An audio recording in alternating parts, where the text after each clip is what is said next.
Welcome to the 2024 Agent Ong Open, presented by the Agent Ong team. The Agent Ong Open is brought to you by My Home Group, by Unwind Wellness, and by Rotogrip, engineered for performance. The Agent Ong Open is also made possible by our Lane Masters sponsors, Royal Flush Apparel, Create Proof Print, Brightside Catering, by Mark Powell, Acclaim Garage Doors, Travel 24/7, by the local caterer, TMH Websites, Saguaro Lift, and the Valley's Own. Plus, our pin crusher sponsors, Spartan Family Plumbing, Ramsey Auto Center, by the Burke Brothers, by East Valley Fans and Blinds, by Tony Fades, by Bowling Dynamics, The Crepe Bar, B3 Performance Bowling Training, by Sideline Shots Arizona, and by Swift Home Inspections. Now, live from Bolero Kyrene in Chandler, Arizona, it's the qualifying squad of the 2024 Agent Ong Open, presented by the Agent Ong team. Welcome to the 2024 Agent Ong Open, presented by the Agent Ong team. The Agent Ong Open is brought to you by My Home Group, by Unwind Wellness, and by Rotogrip, engineered for performance. The Agent Ong Open is also made possible by our Lane Masters sponsors, Royal Flush Apparel, Create Proof Print, Brightside Catering, by Mark Powell, Acclaim Garage Doors, Travel 24/7, by the local caterer, TMH Websites, Saguaro Lift, and the Valley's Own. Plus, our pin crusher sponsors, Spartan Family Plumbing, Ramsey Auto Center, by the Burke Brothers, by East Valley Fans and Blinds, by Tony Fades, by Bowling Dynamics, The Crepe Bar, B3 Performance Bowling Training, by Sideline Shots Arizona, and by Swift Home Inspections. Now, live from Bolero Kyrene in Chandler, Arizona, it's the qualifying squad of the 2024. Welcome to the 2024 Agent Ong Open, presented by the Agent Ong team. The Agent Ong Open is brought to you by My Home Group, by Unwind Wellness, and by Rotogrip, engineered for performance.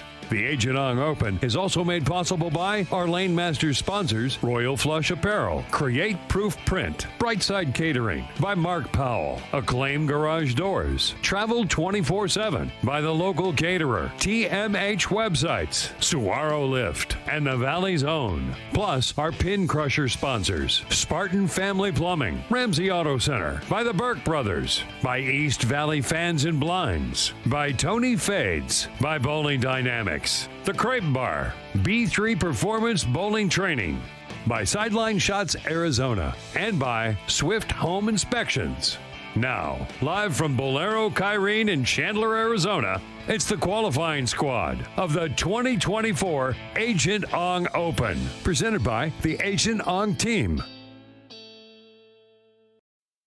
Welcome to the 2024 Agent Ong Open, presented by the Agent Ong team. The Agent Ong Open is brought to you by My Home Group, by Unwind Wellness, and by Rotogrip, engineered for performance. The Agent Ong Open is also made possible by our Lane Masters sponsors, Royal Flush Apparel, Create Proof Print, Brightside Catering, by Mark Powell, Acclaim Garage Doors, Travel 24/7, by the local caterer, TMH Websites, Saguaro Lift, and the Valley's Own. Plus, our pin crusher sponsors, Spartan Family Plumbing, Ramsey Auto Center, by the Burke Brothers, by East Valley Fans and Blinds, by Tony Fades, by Bowling Dynamics, The Crepe Bar, B3 Performance Bowling Training, by Sideline Shots Arizona, and by Swift Home Inspections. Now, live from Bolero Kyrene in Chandler, Arizona, it's the qualifying squad of the 2024 Agent Ong Open, presented by the Agent Ong team. Welcome to the 2024 Agent Ong Open, presented by the Agent Ong team. The Agent Ong Open is brought to you by My Home Group, by Unwind Wellness, and by Rotogrip, engineered for performance. The Agent Ong Open is also made possible by our Lane Masters sponsors, Royal Flush Apparel, Create Proof Print, Brightside Catering, by Mark Powell, Acclaim Garage Doors, Travel 24/7, by the local caterer, TMH Websites, Saguaro Lift, and the Valley's Own. Plus, our pin crusher sponsors, Spartan Family Plumbing, Ramsey Auto Center, by the Burke Brothers, by East Valley Fans and Blinds, by Tony Fades, by Bowling Dynamics, the Crepe Bar, B3 Performance Bowling Training, by Sideline Shots Arizona, and by Swift Home Inspections. Now, live from Bolero Kyrene in Chandler, Arizona, it's the qualifying squad of the 2024 Agent Ong Open, presented by the Agent Ong Team.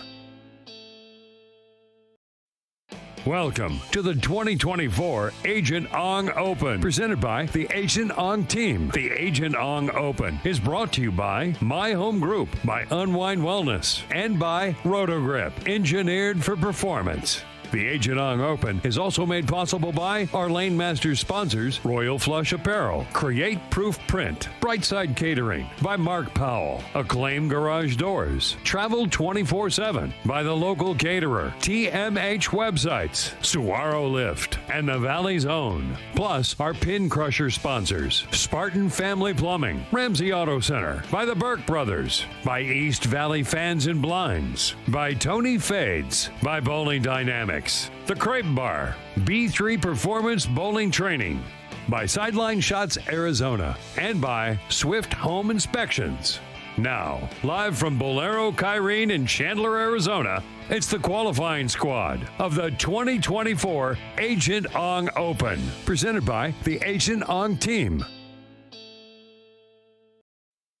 Welcome to the 2024 Agent Ong Open, presented by the Agent Ong Team. The Agent Ong Open is brought to you by My Home Group, by Unwind Wellness, and by Rotogrip, engineered for performance. The Agent Ong Open is also made possible by our Lane Masters sponsors, Royal Flush Apparel, Create Proof Print, Brightside Catering, by Mark Powell, Acclaim Garage Doors, Travel 24/7, by the local caterer, TMH Websites, Saguaro Lift, and the Valley's Own. Plus, our pin crusher sponsors, Spartan Family Plumbing, Ramsey Auto Center, by the Burke Brothers, by East Valley Fans and Blinds, by Tony Fades, by Bowling Dynamics, the Crepe Bar, B3 Performance Bowling Training, by Sideline Shots Arizona, and by Swift Home Inspections.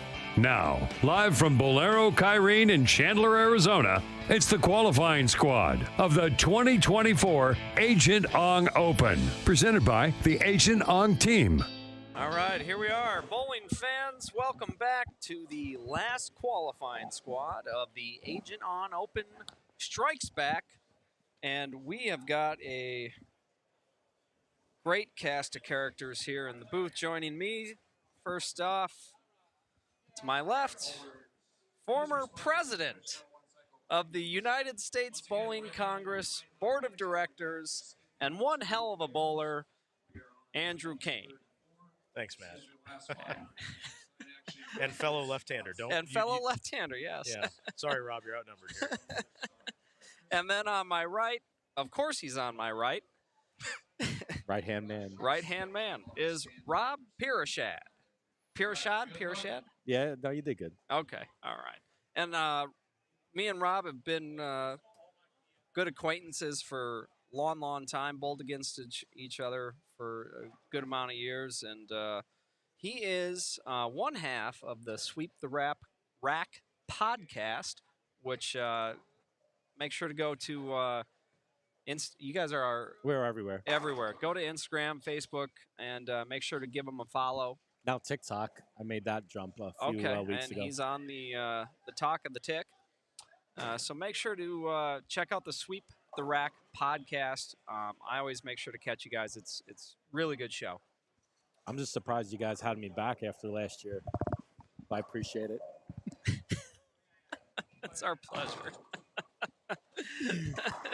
It's our pleasure. All right, so both of you guys, so Andrew just got done 120 some over, right, buddy? Yep.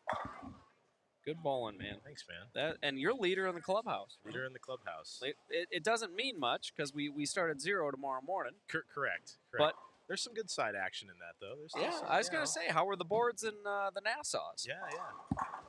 Sizable. Sizable. I came a long way from starting at 110 under on Thursday, so we've Yes. improved significantly. I agree.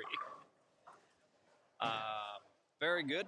And Rob, you're in at Minus 18, that's in. and it was my only squad. So One and done. one and done. One and done. That away. That's the best way to do it. That sounds like a better way to invest than what I did. How many squads were you in for? 3. Okay. Couple of sweepers, A couple too. sweepers that you didn't cash in either. And a 2-1 loss last night. We're Oh, just yes, batting that's 1,000. Yep. Yep. That's very nice. Hey, is Smaglick not bowling after all? I thought he's He- going to bowl. No, he was on the fence about it, but I think he opted not to. Okay. So All right. not sure. I think he would have liked it out here. I think he would have. I told him he would bowl good. Well, anyways, we got our last 6-game block, and I don't know. I'm just going to open up to you guys, whatever you guys want to talk about. Oh. Well, as Oh. long as we don't talk too much about what happened last night, because that was rough. Yeah, that did.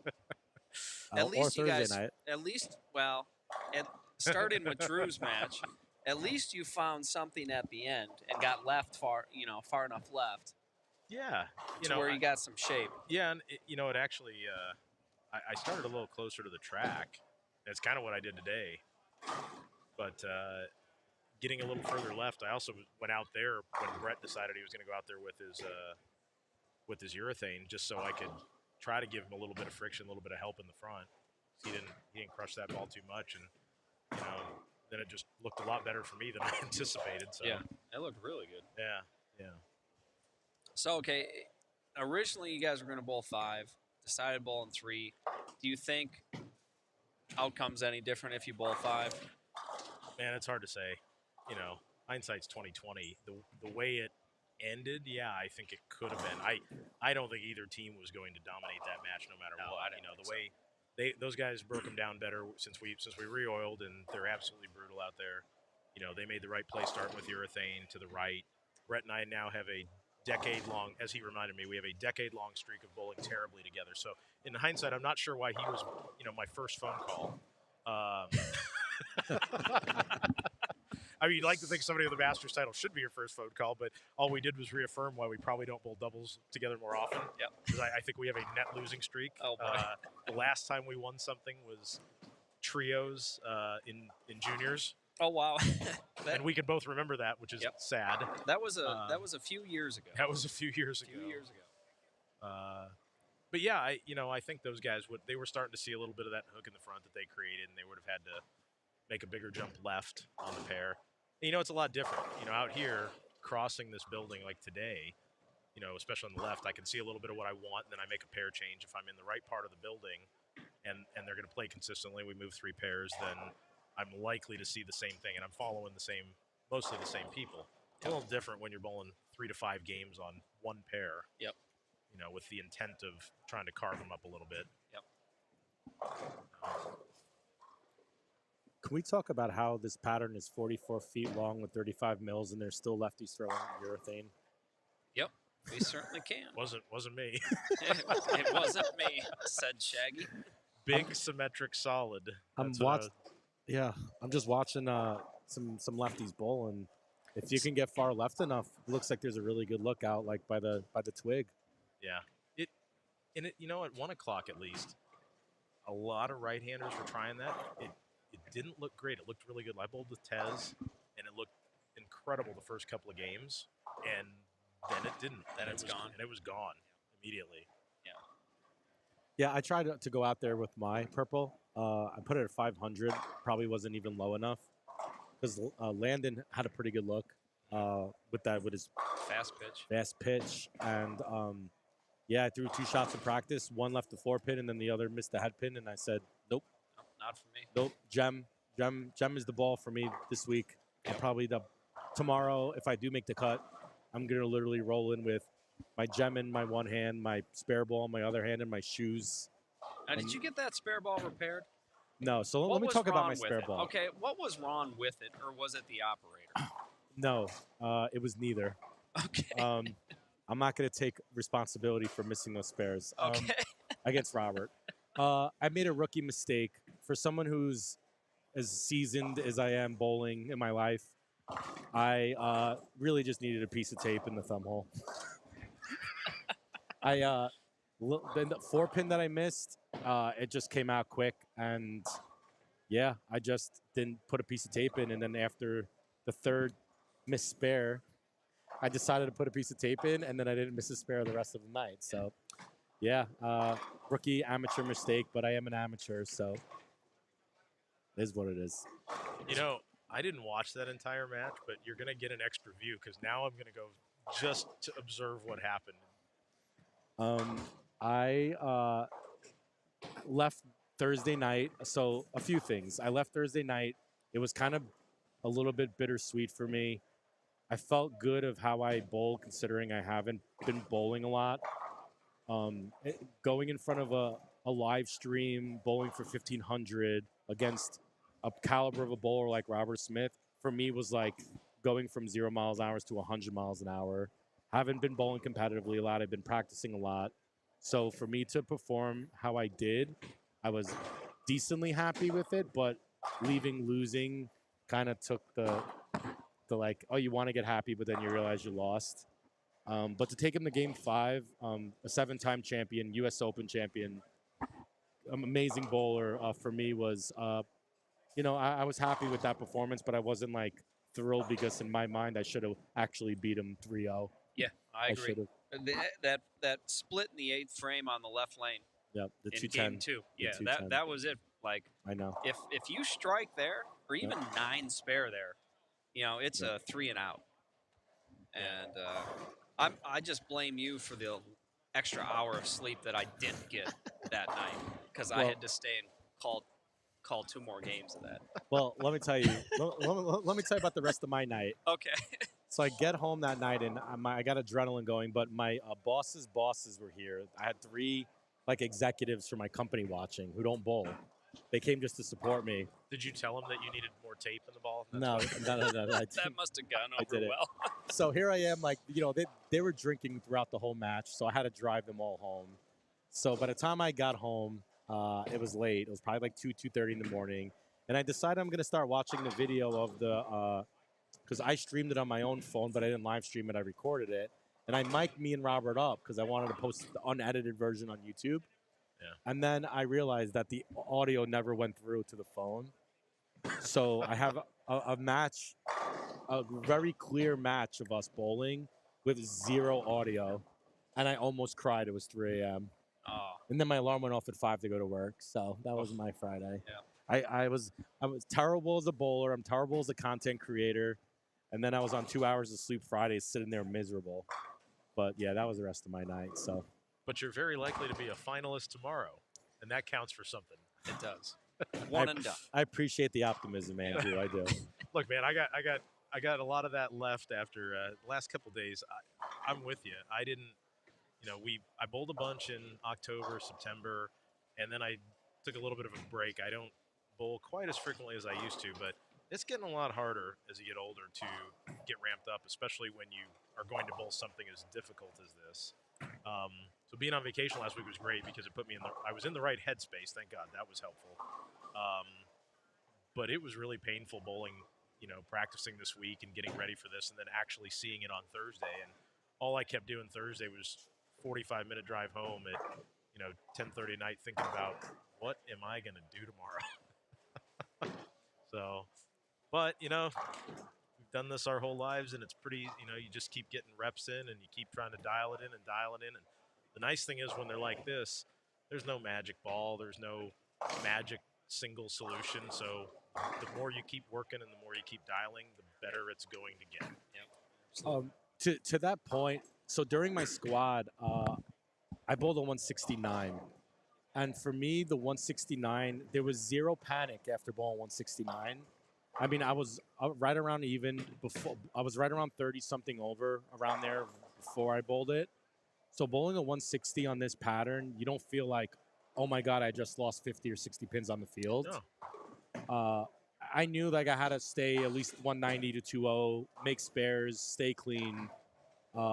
And that's the beauty of bowling in a shot like this is, especially when you go into tomorrow and if you make it to the match play or whatever, how it is, like I feel like on this pattern, I could beat anybody in the building when you have guys that are like pro, like national touring pros like Simonson Bowling and Cooley and these guys that are bowling for a living.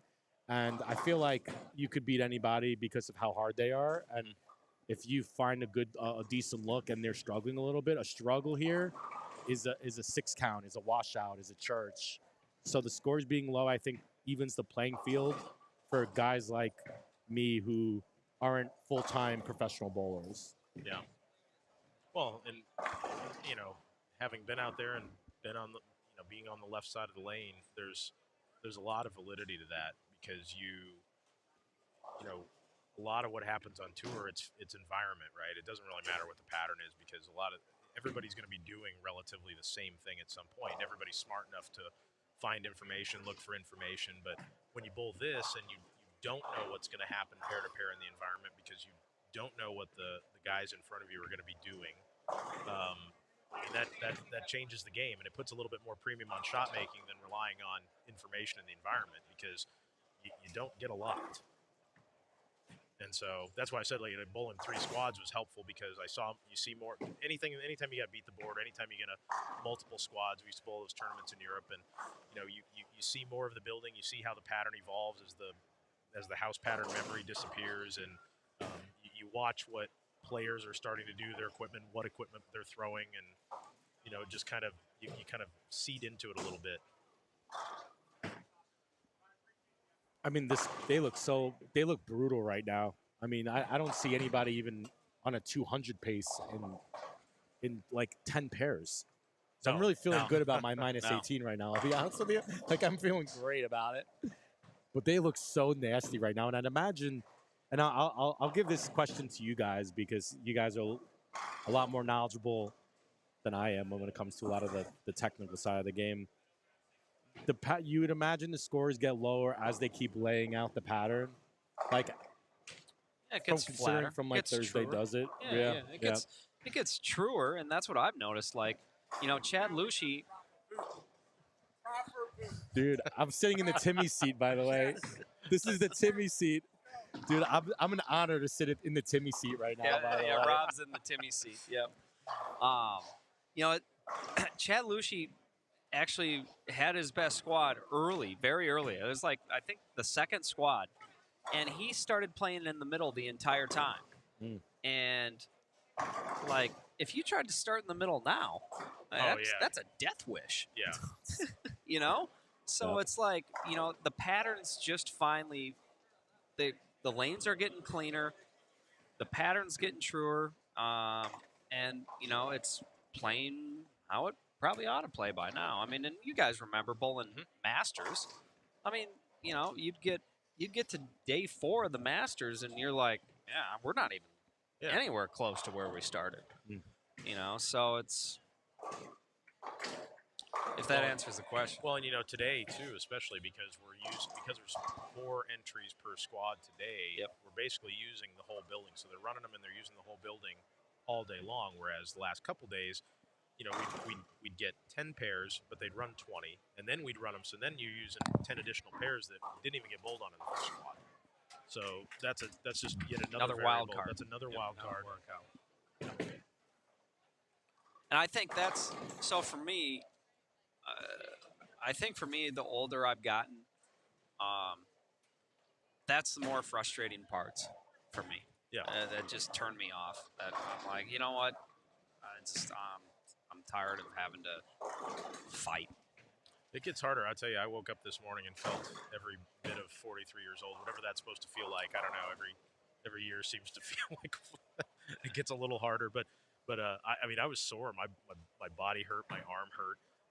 I went in and saw the unwind people. Guys. Yeah, the unwind guys. And I'll tell you what, I had some strain and pain in my forearm, and I tried on one of the red light wraps. Oh yeah. Put it on there for about 15 minutes, and sound out. Normally, when you bowl, your tendon stuff start to warm up. But I'll tell you what, I was loose by the end of practice. My arm felt great. Yeah. I think the red light therapy is pretty solid. I've tried it quite a few times. I really do think there's something to it. It works quite well. Yeah. So if you're feeling that, I need one of those wraps for my head sometimes. I don't think they make one of those, but Yeah, my back's awful. I mean, I have a pretty good case of scoliosis in my spine, and it never really bothered me when I was in my 20s, and then it just slowly creeped up, and now 43. We're the same age. We're the same year, right? 81. You were born, Andrew. Yeah. Now I even feel it right now, just sitting here. It's like, holy crap! A truck just ran me over, and I only bowled 6 games today, so I'm not looking forward to 53 or 63. That's for sure. If I make it. If I make it. I mean, you never know, right? But you got to take advantage of it. Like when you turn 50, like you're the young guy out there. Yeah. That's the. But I'm gonna beat guys like John Janowitz. What are you kidding? Well, John's gonna be, a few years John older. will almost be 60 by Like, then. Yeah. This guy's he's gonna be winning till he's 80. John Janowitz. Well, that's probably true. The shape that he's in. Yeah. I mean, Yeah. come on. He'll throw a 5-bagger comeback, shaking his head every single time, and then hold his hand out for the money that you already lost, and you'll just give it to him and then go about your day. He, and this is probably a stretch of a comparison, so bear with me. But a guy like Janowitz doesn't have the highest rev rate, doesn't have the most power by any means, but and I think some of it's obviously he's just a very, very smart guy, but also some benefit because of what he does for a living. He's watched thousands of bowlers. Oh yeah. That I've never seen anybody, even some of the guys on tour, that just are better at being in the right part of the lane All the time. and quicker. And I mean that's what it always is in this game is whoever gets there quicker. Yep.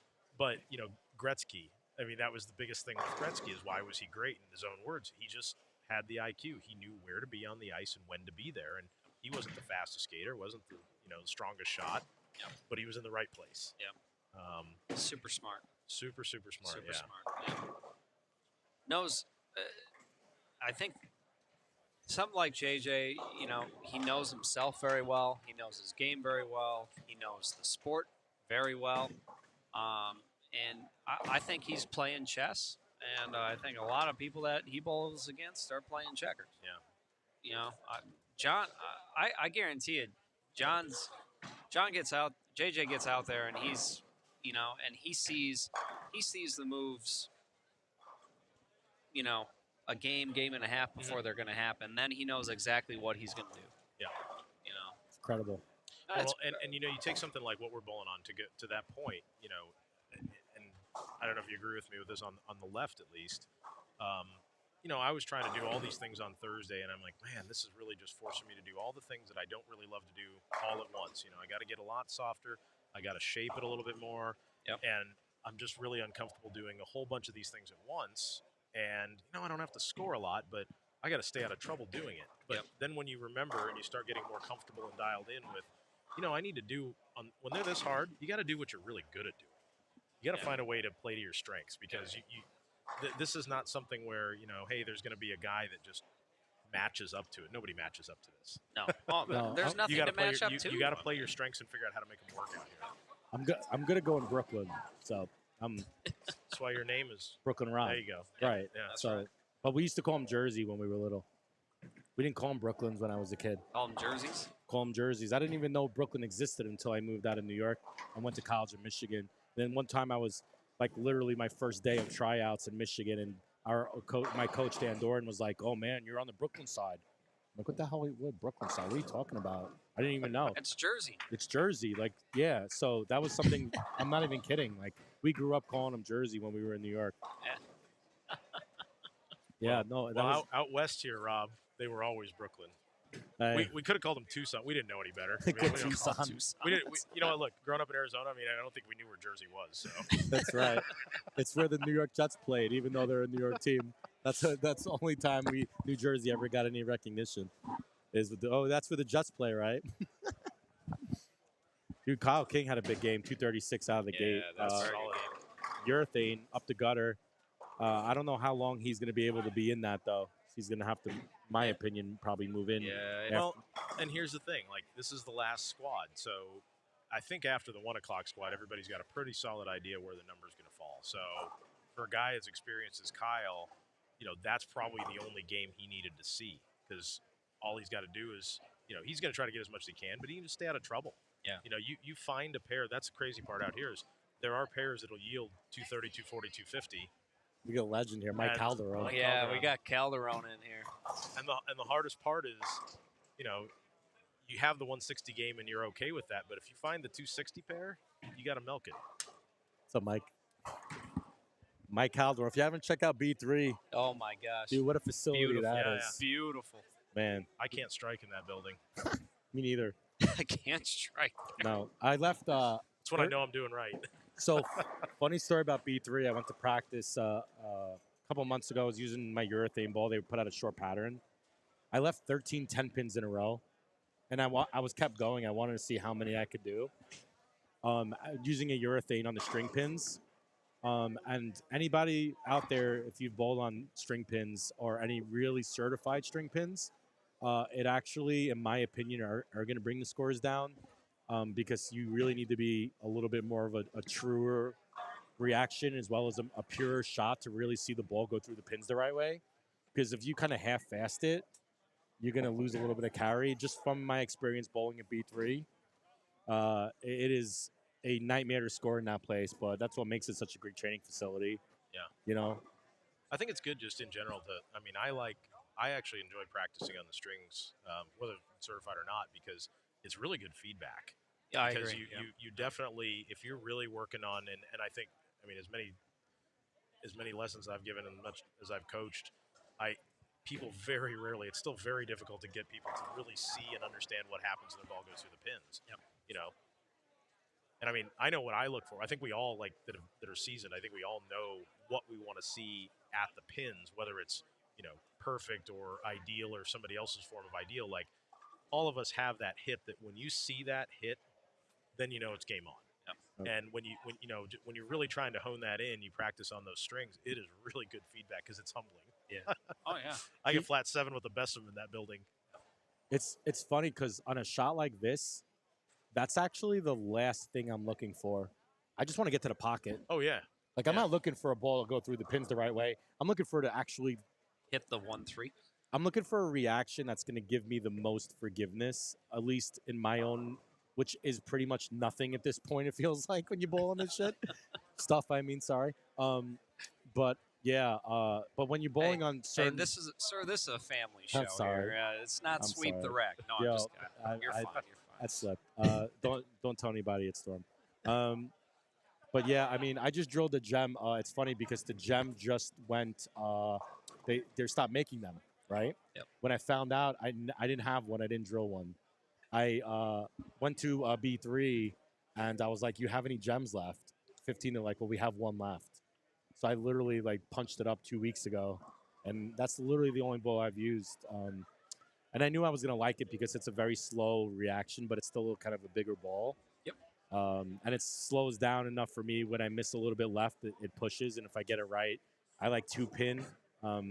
But, man, I'm kind of upset now that they're stopped making that gem because I probably would have drilled another one. I'm going to have to go looking for it. You could just go up to 16.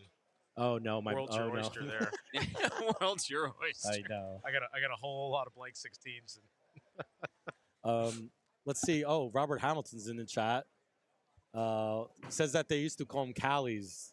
Callies. Dude, I've heard that before. Andrew, did you hear that? Someone No, we're very insulated here in Arizona, apparently. I've never heard that.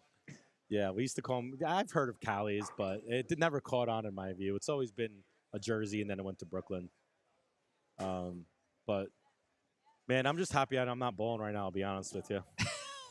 I'm watching these guys bowl right now. It's brutal. Kyle's right in front of us here. Kyle's 236. It was high by a long shot. I don't think there was another 200 game. No, we didn't. I didn't see no one. No, it'll be fun. And yeah, Craigan's bowling in front of us too. And man, we go way back. You get the lefty on the ditch, and he would beat him up. Oh my gosh! Here comes the college bowling stories. Andrew, me and Andrew used to bowl against each other all the time in college. We want to talk about the time we beat you guys in the national championship? Took you to 7? I don't even remember that. Oh, I remember it. I don't remember that. I always talk about it. I don't remember that. Whenever your name comes up in any conversation, I'm like, yeah, we beat them best of 7. That's flattering. Yeah, I'm trying to remember. It was you, like Chris, right? Chris Clerk, Chris Clerk. We had Matt Burley, Matt Burley, Eddie Curley, Mike Bronsart. Curly. Yeah. Bronzart. Oh man, that was a squad. You guys had a good team. You guys had Bill too. So yeah. Everybody says that their era was better. I don't know. Ours stacks right up there. Yeah, I think Bill O'Neill goes down, in my opinion, as the greatest college bowler ever. And he was 3-time player of the year, 4-time first-team All-American. And the only reason why he didn't win 4-time player of the year is because he tore his bicep working out midway through that season, and he was out of commission the rest of the year. And I remember I lived with him at the time. We were roommates, and he came back from the gym, and he showed me his arm, and his arm was black and blue from his forearm to his mid bicep. I think I remember that. And he's like, "Is this bad?" And I said, "Please tell me that's not your right arm, because left arm shit put you in a sling." You know what I mean? So anyway, he ended up missing the rest of that year, and he didn't win Player of the Year that year. So he was 3-time Player of the Year, 4-time first-team All-American. He never practiced though. It was amazing to me. The kid never practiced. He wasn't a practice guy. Really? I used to go practice, be like, "Yo, you want to go?" He's like, he would laugh at me. He'd laugh at And then he'd go to the college tournament, average 240, win all events. And he'd look at me, he's like, "How'd you bowl all that practicing this week?" I would say, he certainly had one of the best, if not the best, collegiate careers. But I gotta go with mentioning your brother here, because oh God, here we go. Now it's going off the rails. Hold on, which one? Jeff. Well, Jeff. okay. Jeff. All right. But wins Player of the Year without a full team. Yeah. Now that is a record of some kind. Going to law school, getting a law degree. Going to law school, getting a law degree. Without a full team? Goes to Miami, wins Player of the Year with 3 players on the team. Get a blind. They were picking up people off the street for Pacers. But to bowl college and to go through law school at the same time. That's pretty impressive. That's pretty impressive. I mean, are you in your van driving, studying law? I mean, I can't imagine doing that. But it just shows you how dedicated he was to bowling, and how smart he was. I mean, I could never do that. I barely graduated Saginaw Valley bowling. Took me about 5 years, but I mean, hey, we made it. Hey, better late than never. we should probably quantify this. Jay in the chat saying, no, Chris Barnes or Rick Steelsmith, best collegiate player. No. I'll put Bill up. I'll put Bill's stats up against Barnes or Rick Steelsmith. Man, this is one of those really lengthy eras conversations again. Because it's just different, right? But I mean, no doubt. We could go on. The list is extensive. There's no doubt. I'm still Stick sour. bowled at Vincennes before he went to Wichita. Yeah. He bowled at Vincennes, Indiana. Man, he's got a banner in the rafter is in the gymnasium at Vincennes. Really? Yes. I didn't know that. Yes. Vincennes' facility is super nice. I was there 20 years ago. So funny story. My fraternity, when I went through college, their national headquarters was in Vincennes. No way. Yeah, Sigma Pi. So wow. We had a convocation for fraternity one summer, and we drove down from Michigan to Vincennes. And I was like, I got to go see the facility. And at the time, keep in mind, we were at Saginaw Valley. Our facility was a church that we oiled by spray gun and mop. Wow. Yeah, and above ground ball returns. Yeah. And we go to this facility for Vincennes, and it's anvil. They had a lane machine. They were putting up shots, and here we are, asking the coach for a shot, and he's like, "I'll take care of a shot." And he with the spray gun, he's spraying the gun. And so their facility, because they had a bowling management degree, that's what they Vincennes if you wanted to be in bowling management, they actually had a major called bowling management. Yeah, that was. I mean, that's one of the first ones I ever heard of. No, that's pretty impressive. It's a cool facility because it was more for the kids too, for just bowling recreation, and then the team would use it. And at the time, they actually had a pretty good team. Ronnie Russell bowled for Vincennes. Yeah. I believe Matt Gilman. Yeah. Was with Vincennes, I believe too. He's out of Florida, but I remember they were pretty good when we bowled against them when we were in college.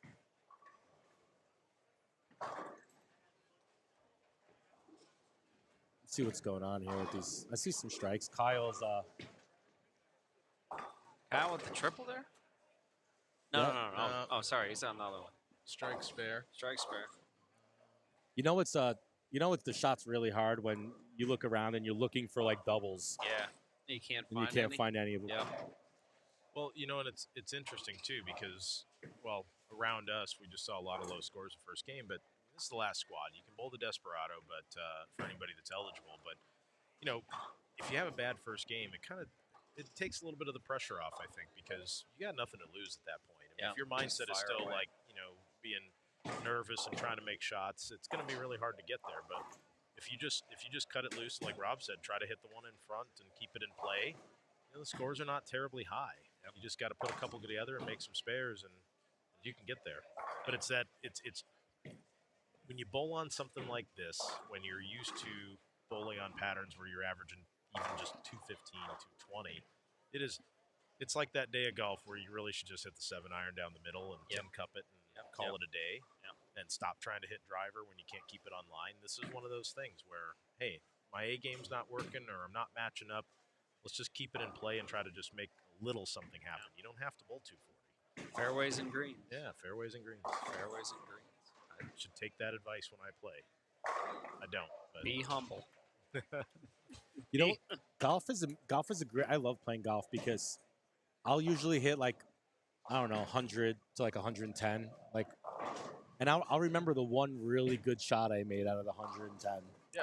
Bowling, I could bowl on a house pattern for 3 games, and I'll remember the one really bad shot I made out of the 3 games. So that's why golf is amazing, because all I gotta do is make a couple of good shots, and I'll leave the golf course going like, man, that one shot was awesome. The other shots, no one wants to talk about them. Scottsdale's big golf golf out here. Huge golf. Oh man, the waste management is like 7 minutes from my house. The TPC. It's brutal. We used to be years ago. It's probably close to 20 years ago now when we hosted the Super Bowl here. We used to live between Kierland and where the waste management is, TPC, and the Patriots were staying at Kierland. So we couldn't get to our apartment for a week without going through 3 layers of security. It was impossible. Man, if the Patriots stayed near me, I might have to stop in at a midnight or 1 a.m. and pull that fire alarm. Especially if it was during the Belichick Brady years. Yeah, it might be a while. Yeah, maybe.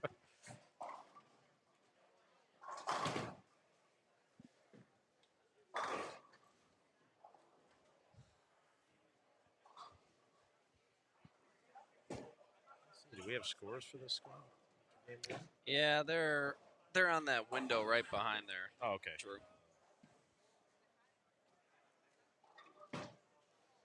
Try not to mess up the computer. Yeah. There you go. So let me ask you, Matt, because you've been watching obviously for the past 120 hours. Yep. Have you seen people they're playing starting really far right with the first game 1 or 2? Yep. And then are the people who were successful, were they jumping, making a huge move left? Yep. Is that really what you 100%. saw? Yeah.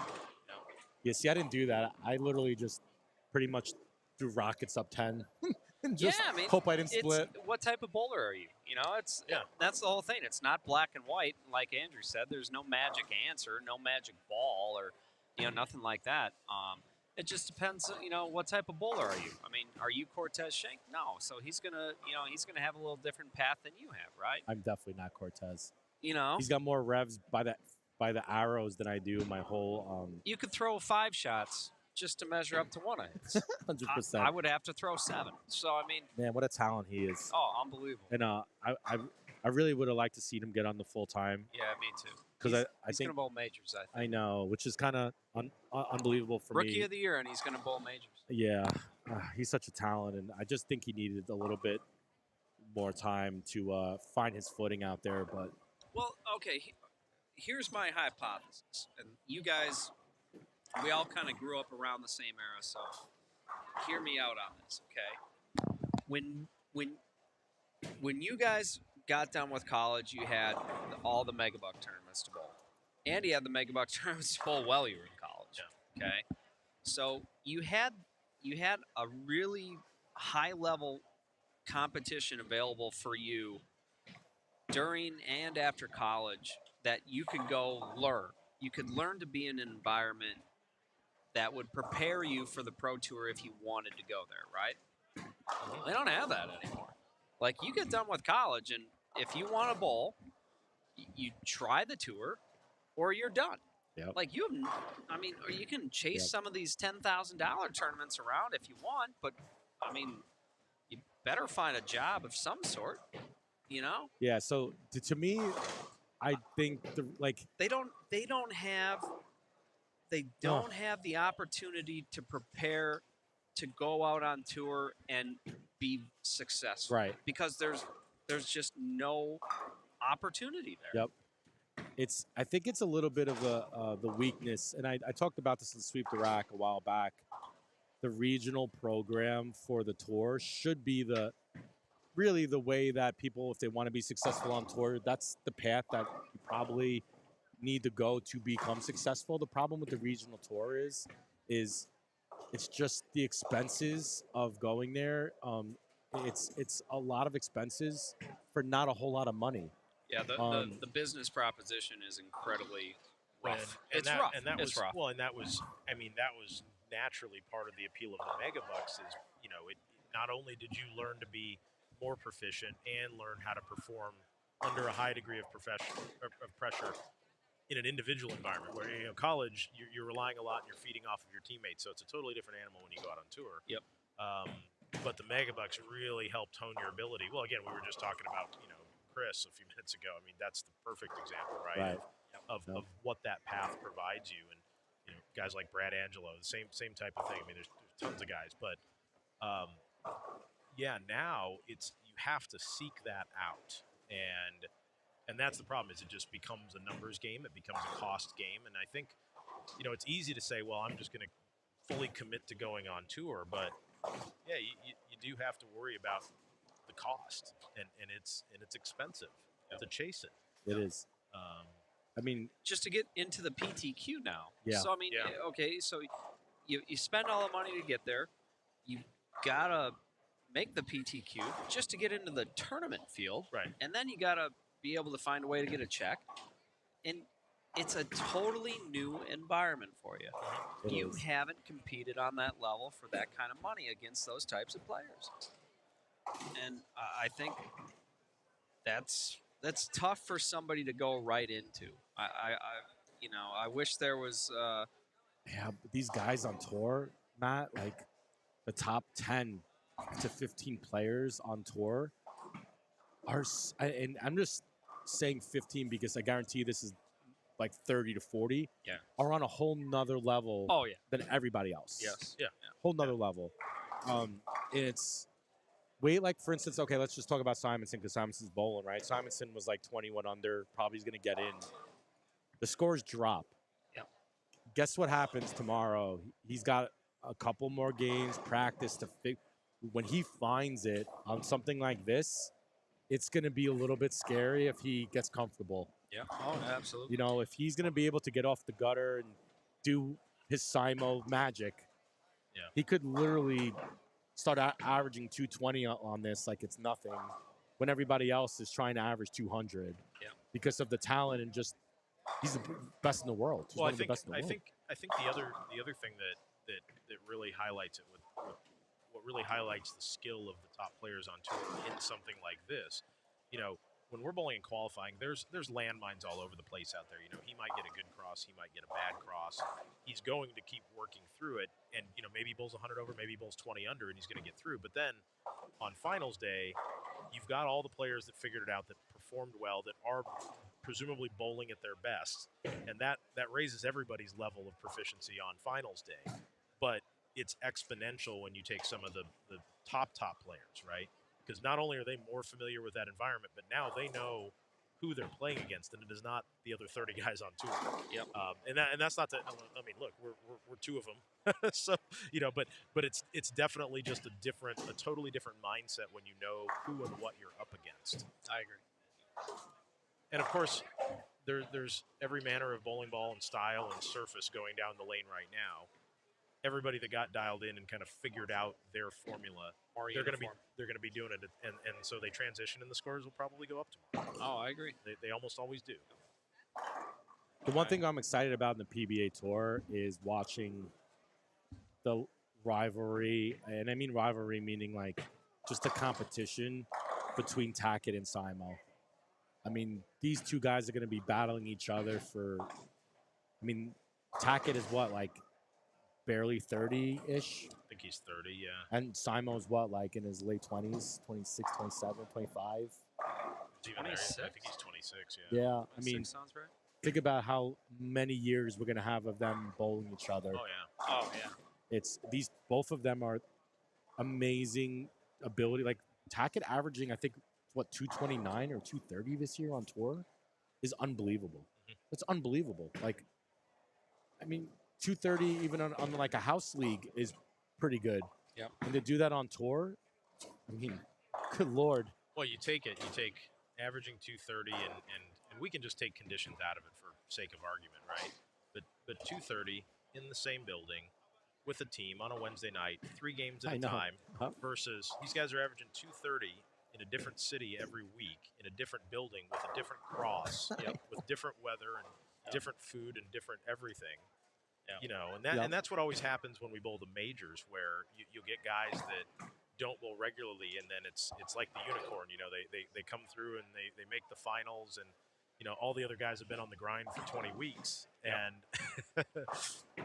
you know you can have a week like if I'm well rested and I slept in my bed and all I did was eat and sleep and prepare for the Masters versus guys that are coming off a 10-week grind. Oh yeah, absolutely. You're just in a different space. 100%. 100%. Oof, Kyle Kane was trying to needed that triple. He's got 2 holes already. Yeah, and that's the crazy thing about these crosses is he moved 2 pairs to the left. He skipped 2 pairs, and he went from 230 to buck 70. And I'd be very surprised if you don't see him at least try to throw some kind of performance in a 10th, because I don't know how he's got the hand to stay in the urethane longer than someone like me, but this carry down, this transition is ruthless. It is ruthless. Yeah. It's really hard. I mean, when that pattern stretches out to 48 feet, that's a tough go. I think, and you lose the fronts a lot. I think it's a tough go. I think it's a really tough go. Well, and I think these pairs, I think the ones on the low side are a lot trickier pair to pair than on the high side. Because when I made the turn, I hadn't bowled in the 30s at all, and I actually saw the same thing for 2 to 3 games when I was up there. Yeah. And I hadn't bowled there all week, but this low end is it's a lot trickier. And it's interesting because this is where we have the stream is set up. This is where both the action matches. This is probably where the finals are going to be, and it's really interesting how that starts to impact it. We bowl 4 games tomorrow morning. Then we get into the matches, and then all that matters is that one pair. It doesn't make any difference. We're not crossing the house. Yep, absolutely. Oh, we had 246 down there on 5 and 6. Sean Trzowski. We got a few strikes here on lane 7 too. We got at least a 5-bagger. So tomorrow they're cutting to the top 20, where the people who make the cut are then bowling 4 games. Yep. And then they're going to cut to the top 24, which will be a bracket. Yep. And then what's the bracket match? Is it 1-game match? Best of 3. No. They're either best of 3 or their totals. There, it says right over here. Let me see. Best 2 or 3. 3-game matches. 2 or 3-game matches. Nice. Okay. So 24. It depends on how many they take. So I'd assume, I don't know how many right now are in the cut, but probably it sounds like it might be like something like half the field, right? Or maybe a little bit less than half. Yeah, and this is where that point of the tournament is where, personally, I like that they're this difficult. That's kind of interesting because I think it's an incredible challenge to get through qualifying here, and you could bowl well and score less potentially in certain blocks, but when you get to that match play section of the tournament, and it's just about making shots under pressure and not gassing them on 44/48 feet, that's where you see people rise to the occasion, and you start to see some just phenomenal bowling. That's where my Brooklyns come into play, Andrew. So Yeah. you don't want to pick me, bro, buddy. I can't wait till we bowl each other. Tomorrow. Yeah, This is gonna be great. 100%. And I'm gonna go Brooklyn like 4 times against you. It's gonna And be I'll awesome. I'll go Jersey a few times Jersey. too. How's that? Yeah. Oh, All right, boys. I know. We're bringing in the relief team. yes. Well, Yep. I appreciate Hey, guys, everybody. thanks so I was much. gonna Thanks bounce for having anyway. us. Kane, Thank Brooklyn you so Rob. much. Make sure Matt. to check out Sweep the Rack podcast. Make sure. Guys, thank you. It was a lot I of fun. appreciate it, Matt. Yep. Thanks, guys. See you guys tomorrow. Thank you, guys.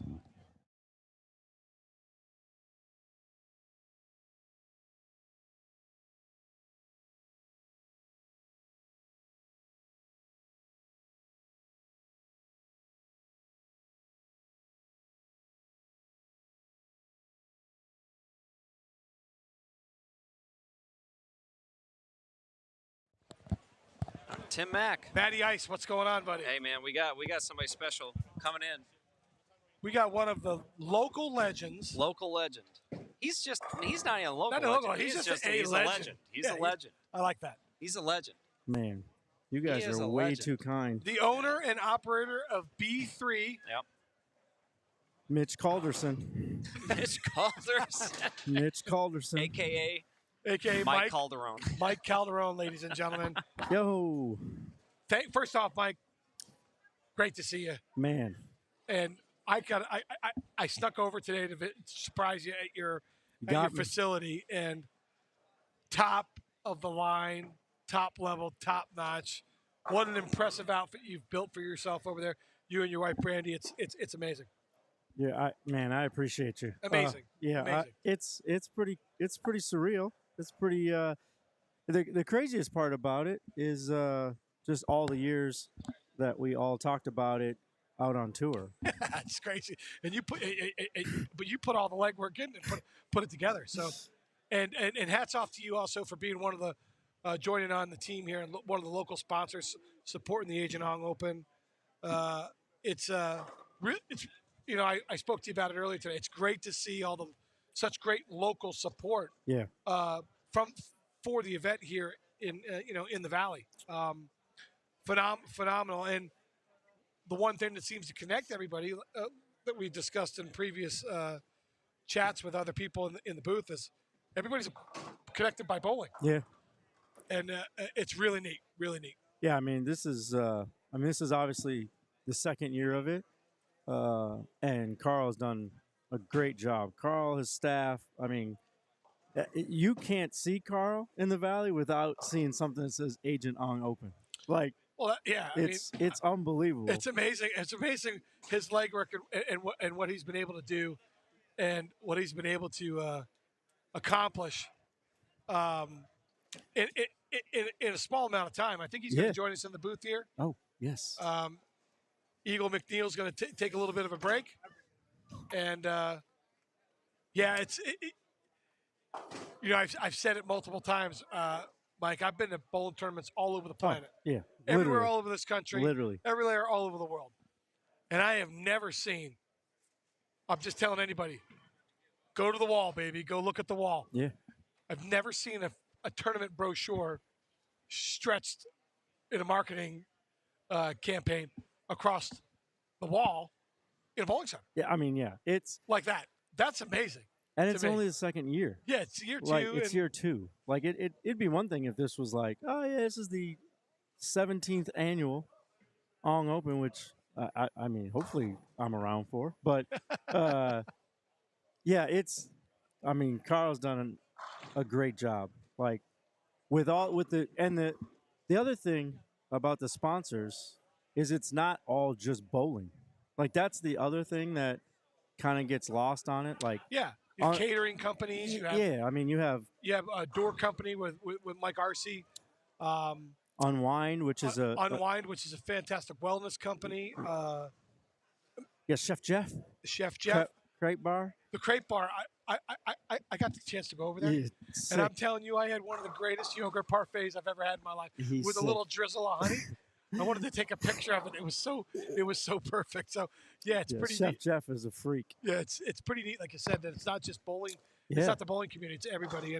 And just so everybody knows, Carl Long has joined us in the booth. And Carl, we're just talking about how great and how successful year two is, and it's a testament to your team and your hard work and all the legwork you put in. I appreciate the kind words, especially coming from you two. I mean, you guys have bowled all over. You've been to every center. You've been to so many tournaments. So humbled that you two would say such, give me such praise, and I don't know if I necessarily deserve it all, but thank you. This is sick. Like this is what we needed on the West Coast. Like Timmy had said, they have this in Texas is about as close as something like this would be. Right. But like that's a hike to get to Texas. Like Sure. And this is just something that I think will grow. And even though we don't have a huge scratch, I would say huge scratch bowling presence in the valley. Like we used to before I got back in the valley, there was tons of independent centers and there was a lot of there was like a tournament club called the ACBA, which would travel from here to Tucson a lot. And it was like 70, 80 scratch bowlers, the Haugans, the Ben Laughlins, and Sure. I mean, Brett, and there was Schloss. It was tons. It was booming. But like then we didn't have a tournament like this. Like that was it. Like the ACBA was like the creme de la creme that you could get to. This takes that up to another whole level because now, like the ACBAs, we weren't getting Anthony Simonson. Like, yeah, that wasn't happening. Yeah, we have major champions in this field, Team USA members, Yeah, rookie of the National year. Amateur champions. Yeah, And- like, you come know, on, man. And then we have, a veteran like Charlie Price who's gone out there and stamped his name in the top three of the leaderboard. See, money. He's a sneaky one. Yeah, he's so- sneaky. So you've got a variety of bowlers just getting it done out here, and like you said, Mike, I think the great thing about this is if you live anywhere near the West Coast, in California, New Mexico, Arizona, Utah, anywhere, Yep. get in your car, support this event, and come down and see how well run it is and how many opportunities you have to make money. There's so many Yeah. opportunities to make money and have a great experience, which is the most important. But don't be worried if you're going to shoot 150. Absolutely. It will happen. Like don't be coming down here thinking you're going to just walk in, bowl one squad, and walk out like that.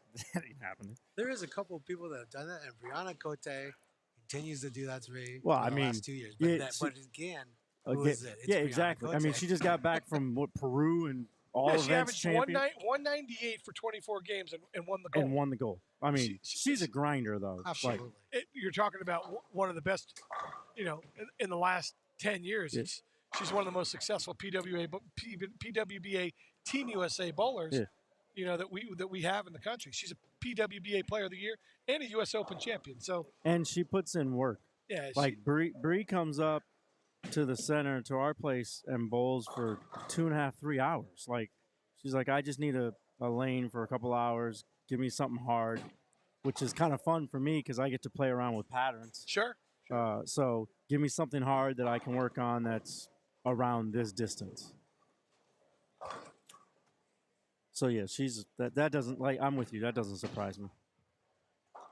But this is good here. I mean, how many are in this squad? 60, 50, No, we have 70? I can tell you exactly 47, But how- 46, really? 47. But last squad was 76. Oh. 76 or 78? I thought it was 78. That's a lot. Seven, maybe 76. I could be We 76. we could be might, I 70. thought we had apologize. two late entries, but Mike, it was the biggest squad in the history of the Agent Ong in its young existence, and super impressive, if you ask me. Yeah.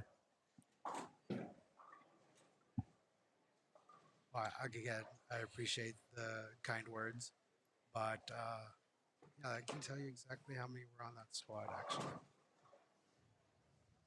Unfortunately, I've been in here in this building so much that they're all blended. Yeah, I was gonna say So I'm going to be honest with you. 3 hours a day of sleep. it's just Scores start to blend. I think a 500 game is possible at sometimes at this point. Hey, listen, just for the people that are watching out there, this is the last qualifying squad, and coming up right after this with no re-oil, I believe, right? Nope. We go right straight into the Desperado. right into the Desperado, which is a 2-game, 1-8 cut. So if It's we its have own that cut means if we have 16 players, the top 2 scores after 2 games are gonna make the finals. So you are looking at the last game of qualifying. This is game 3 of the 6 p.m. squad. And, yeah, these are the people that are trying to put their rally caps on at the last minute and see if they can bowl. The cut number going into the squad was somewhere around 28 under, 26 to 28 under, Okay. I believe. And, yeah, which just shows you how challenging it is. Yeah. And, yeah, and it's gonna be a race to the finish. It's gonna be interesting. We have 46 bowlers on this squad. 46. Nice. Full Yeah. house. And the 1 o'clock squad, which I knew was going to be the largest squad, that particular squad had 76. We had 76 bowlers at 1 76. and 46 this squad.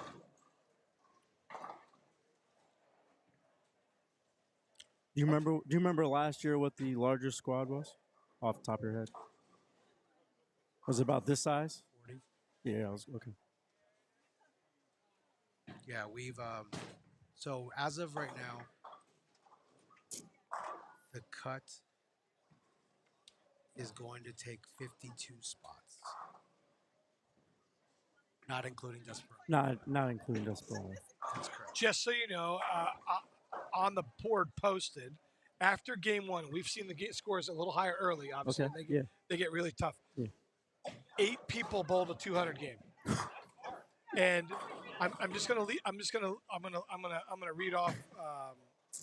Let me move this camera here a little bit. I'm gonna read off the names. And I'm gonna read off the games. Okay, so Kyle King had 236. Okay. Kyle Ponzo had 227. GT3 Greg Thompson had 224. Ryan Howard had 214. Cameron Smith had 203. Kyle Abbas had 202. And Tim Eichhorn had 202. Adam Bunton 202. And then 199 from Joshua Malloy. And Kurt Lucas had 199. And Chris Strell had 197. Jason Cragen 190. Tim Cagle 190. Calvin Hugger 190. So Yeah. listen, there's not a lot of four-baggers out there, guys. That's U.S. Open talk right there. Yeah. So Like, what are we doing? Making spares. That's what. yeah, Make some spares. but the lower scoring pace creates a lot of scenarios, right? It creates a lot of opportunity, especially with if you were in that division where you get the 10 pins a game or the 5 pins a game as a senior or a female, or the 10 pins a game because you're in that average bracket that's a little bit lower. Well, guess what? Those pins can loom large in the end of the day, right? They can loom super large depending on coming down the stretch. Yeah. I've been talking in most of these live streams, Mike, and you want to have that cushion. You want to be 40 or 50 over going to the last game because it's so easy to bowl. It's so easy to bowl 150 game, 140 game. Yeah. That's exactly it.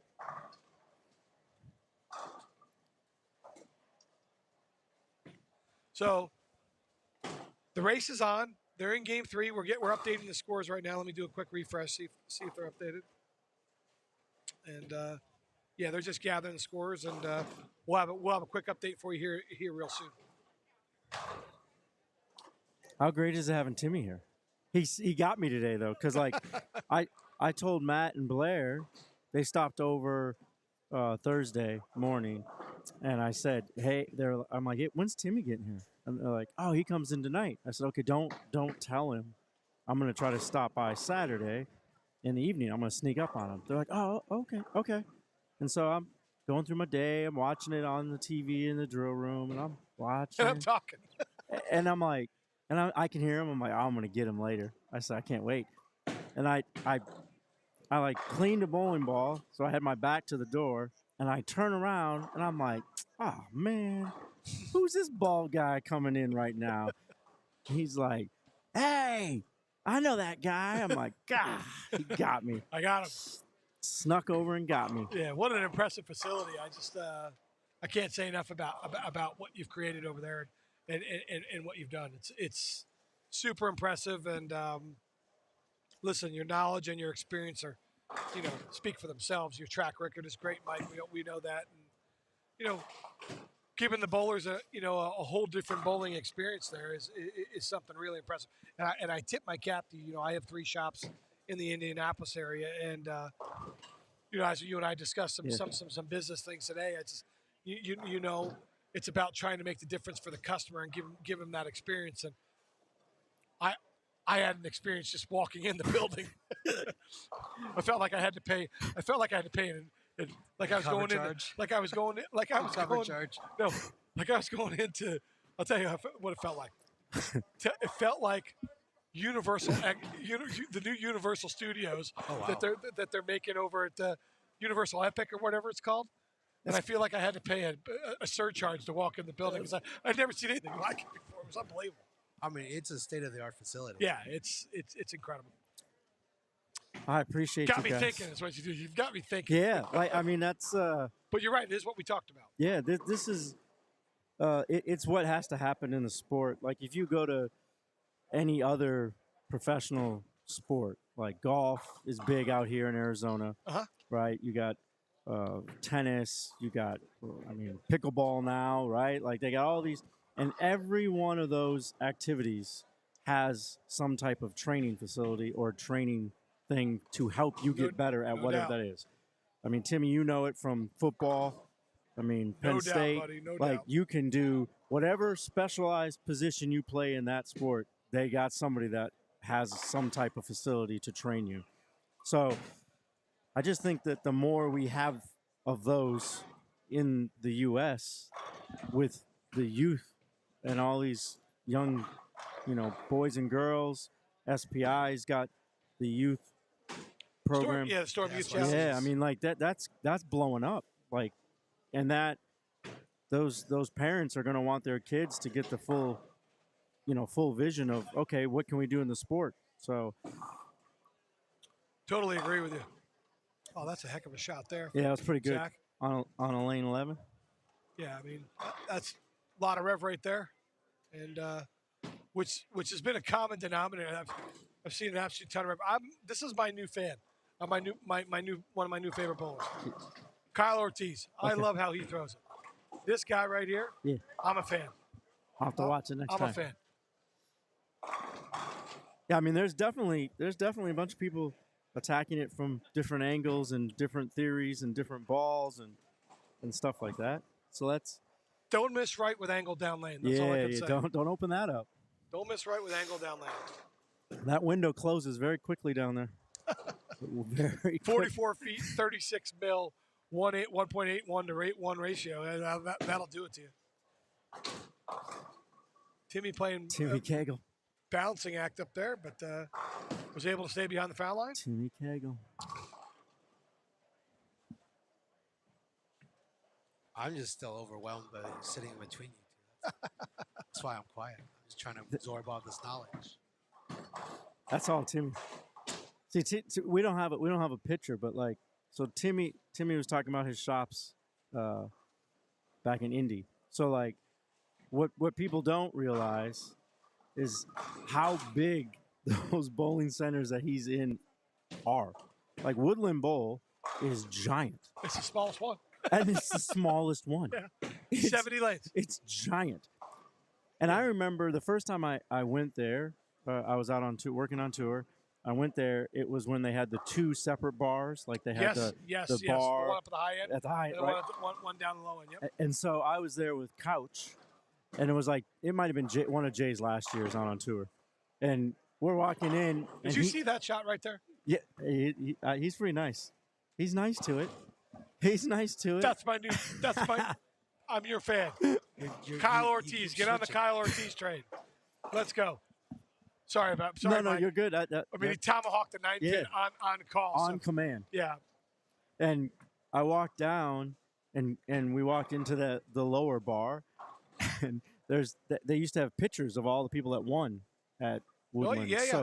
So they had. I remember the pictures. Yep. So they had a picture of Couch, and I was like, man, your head was that big back then too. I'm like, God, Bob's a big boy. Oh, Jason. Yeah. Love me some Jay Couch. Yeah. So whenever I get a chance to get on any type of forum, I have to light him up because he tries to roll me up all the time. And he just for no reason, people are like, Jason Couch made some comment about you. I was like, of course he did. You should be lucky Kim still loves him. Yeah. That's all I'm saying. Think about this, Mike. Yeah.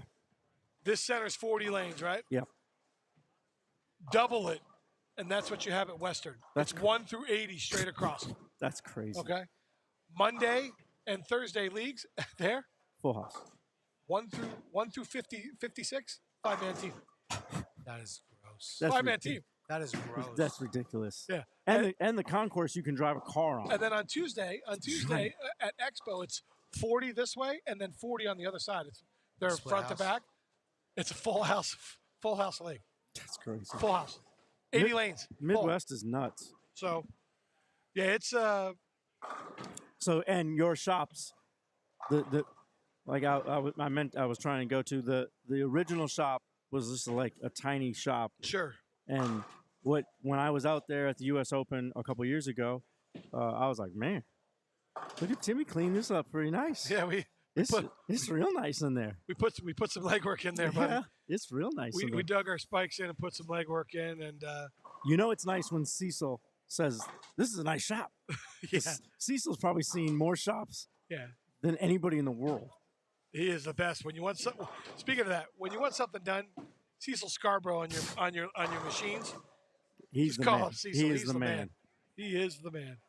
So Cecil, I don't know if you're listening or not, but We love you. yeah, Kyle Ortiz. Oh, Oh, man, what ball roll, man! I'm just excited every time it leaves his hand. That's what I would have done right there. That's me. Come on. Yeah, that's me. I'm on the struggle bus. In which continent are you talking about that you didn't win? Google him. That's what I tell everybody.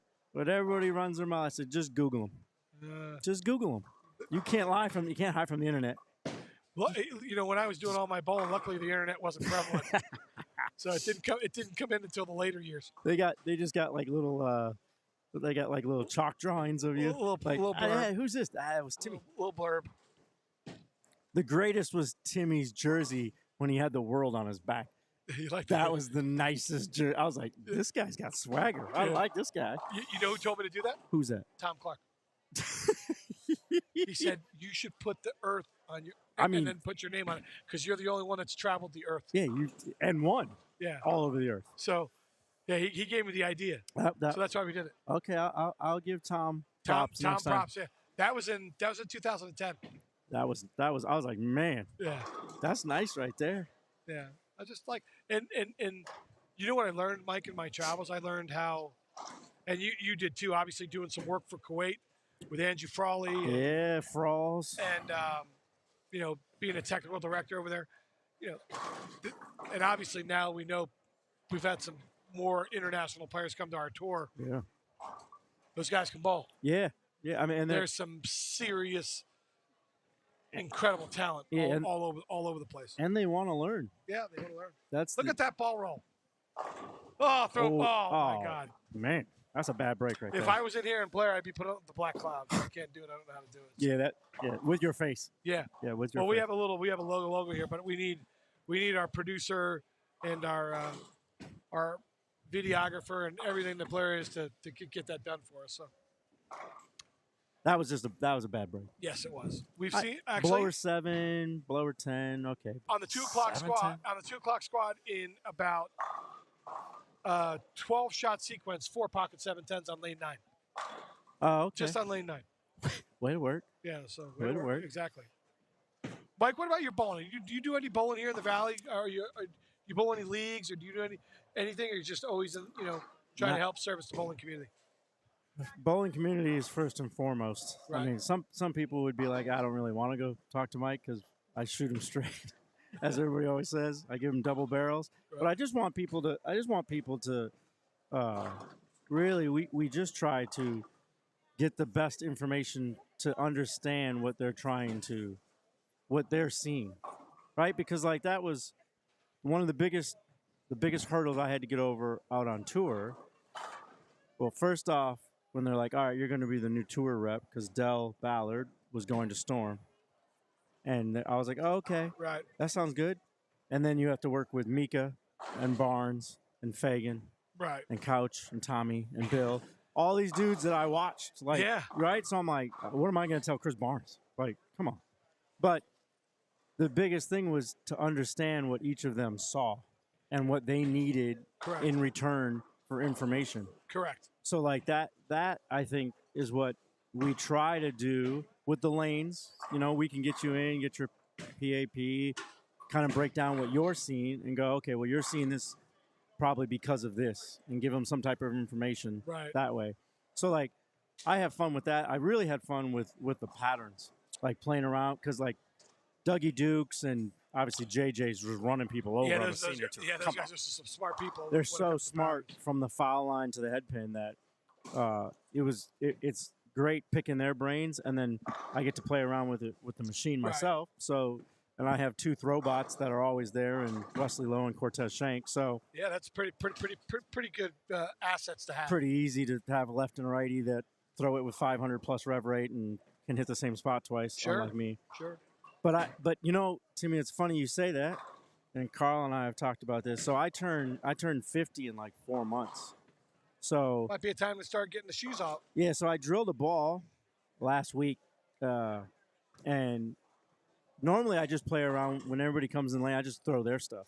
Like I just grab their ball and I'm like, oh yeah, you just need to do this. And usually because I can kind of get good ball roll and I can kind of see what the pattern's going to do, I can usually get it pretty close to the pocket.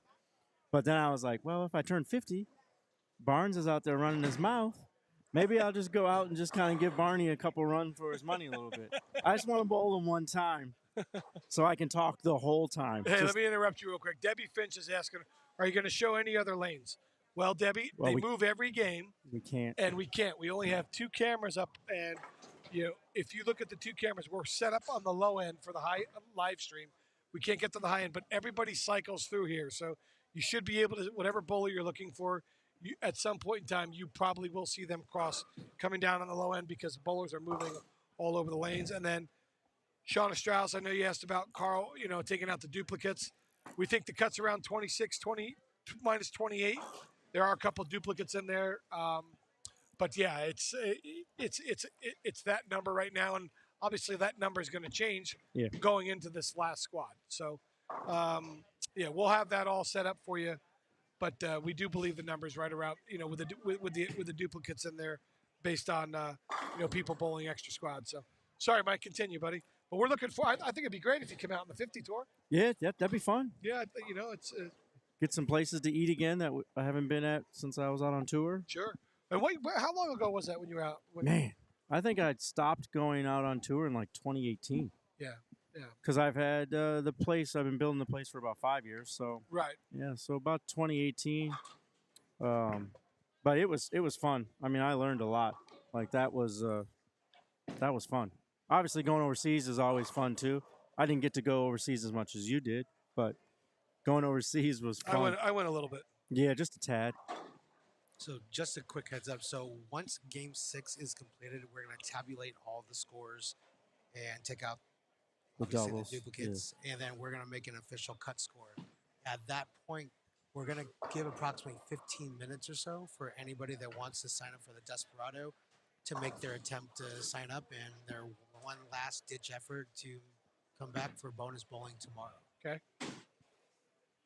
What's the format for tomorrow then? Like there's a cashers round, right? Right. So we're going to cut to 24. So between this cut, or the official cut, and then the Desperado, whatever number shakes out to be for tomorrow's cashers, we're going to bowl 4 games, cut straight to 24.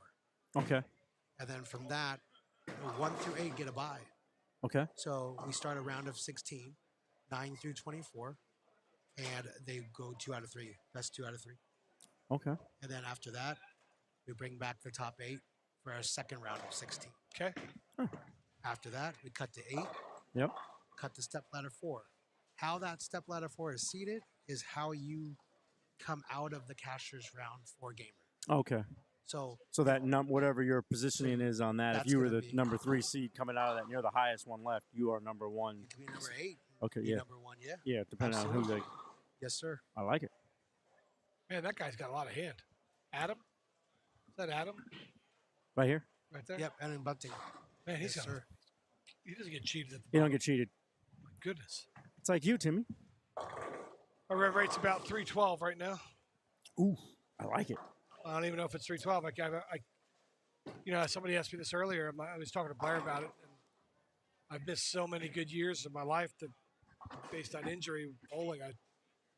I hope I get a chance to bowl again. I don't know that I will, but I sure hope I do. Sure I hope think do. you will. I hope so, buddy. I hope so. I hope to get to watch you as well. You know, the goal was, like you mentioned earlier, was when I turned 50, is to Yeah. try to bowl the senior tour, and hopefully, you hope that you can have a successful run like Body willing. JJ or Man, JJ. or Tom Hess or Lenny Borsch, or who've had a rebirth in their, Yeah. not JJ Not- because he this is first. He didn't do any bowling on tour prior to this, but you hope you have a rebirth like Tom Hess did, and Yeah. and Lenny Borsch, and do some special things as a senior. But I bowled 5 events, 4 years, and all because my body just won't cooperate. So the goal is, I feel like it's not supposed to end this way, right? Right. And so I'm working with a nutritionist, and David, underrated muscle. Kyle Choop's working with him. Kyle Choop turned me on to him, and listen, I know quite a bit about the body and food, but I'm just going to give myself the best possible opportunity to get to where I need to get, and see if I can't find a way to throw a ball one more time. The last couple times I bowled, right? I bowled the doubles with AJ Johnson, and we bowled back-to-back 300s, and then made a run on the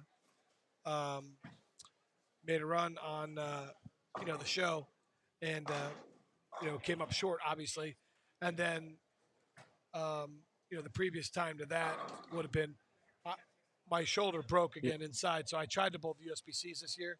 I bowled. I finished 9 games. It was hard for me. I bowled in the beginning of May, and I missed a bunch of spares, but I still bowled 20-44, so it was fun. I missed 7 spares, and With one wheel. yeah, It's pretty good. and it was just fun. It was just fun to be in competition. Like Blair asked me earlier, would you want? I said I'd give anything to wash out right now. I'd give everything to miss a 10 pin because you don't appreciate it until you can't. So you can't do it. When you can't do it, and I've had so much disappointment for my own bowling because of my health situation. It's been incredibly difficult mentally, emotionally, and because I my mind and eyes, obviously I watch a lot of bowling, right? So I still feel like I can play, and it's been incredibly difficult in that regard. But speaking of bowling, I want to circle the wagons here and talk about the scores. Okay. I like it. So after 2 games, Kyle King is let me see. Let's just double check and make sure. 200. Told you we're on our way.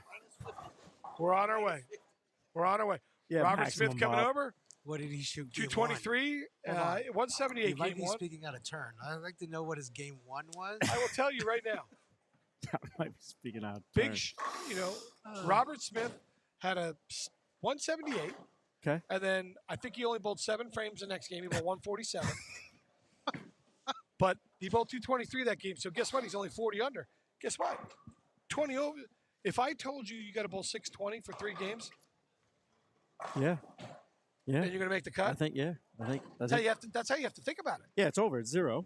Yeah, you're 0. It's No. new 3. Bowl 620 and see what you got. But I want to just update the viewers and the people. So leading this squad at the moment right now, if I got this right, is Kyle King at 414. Yep.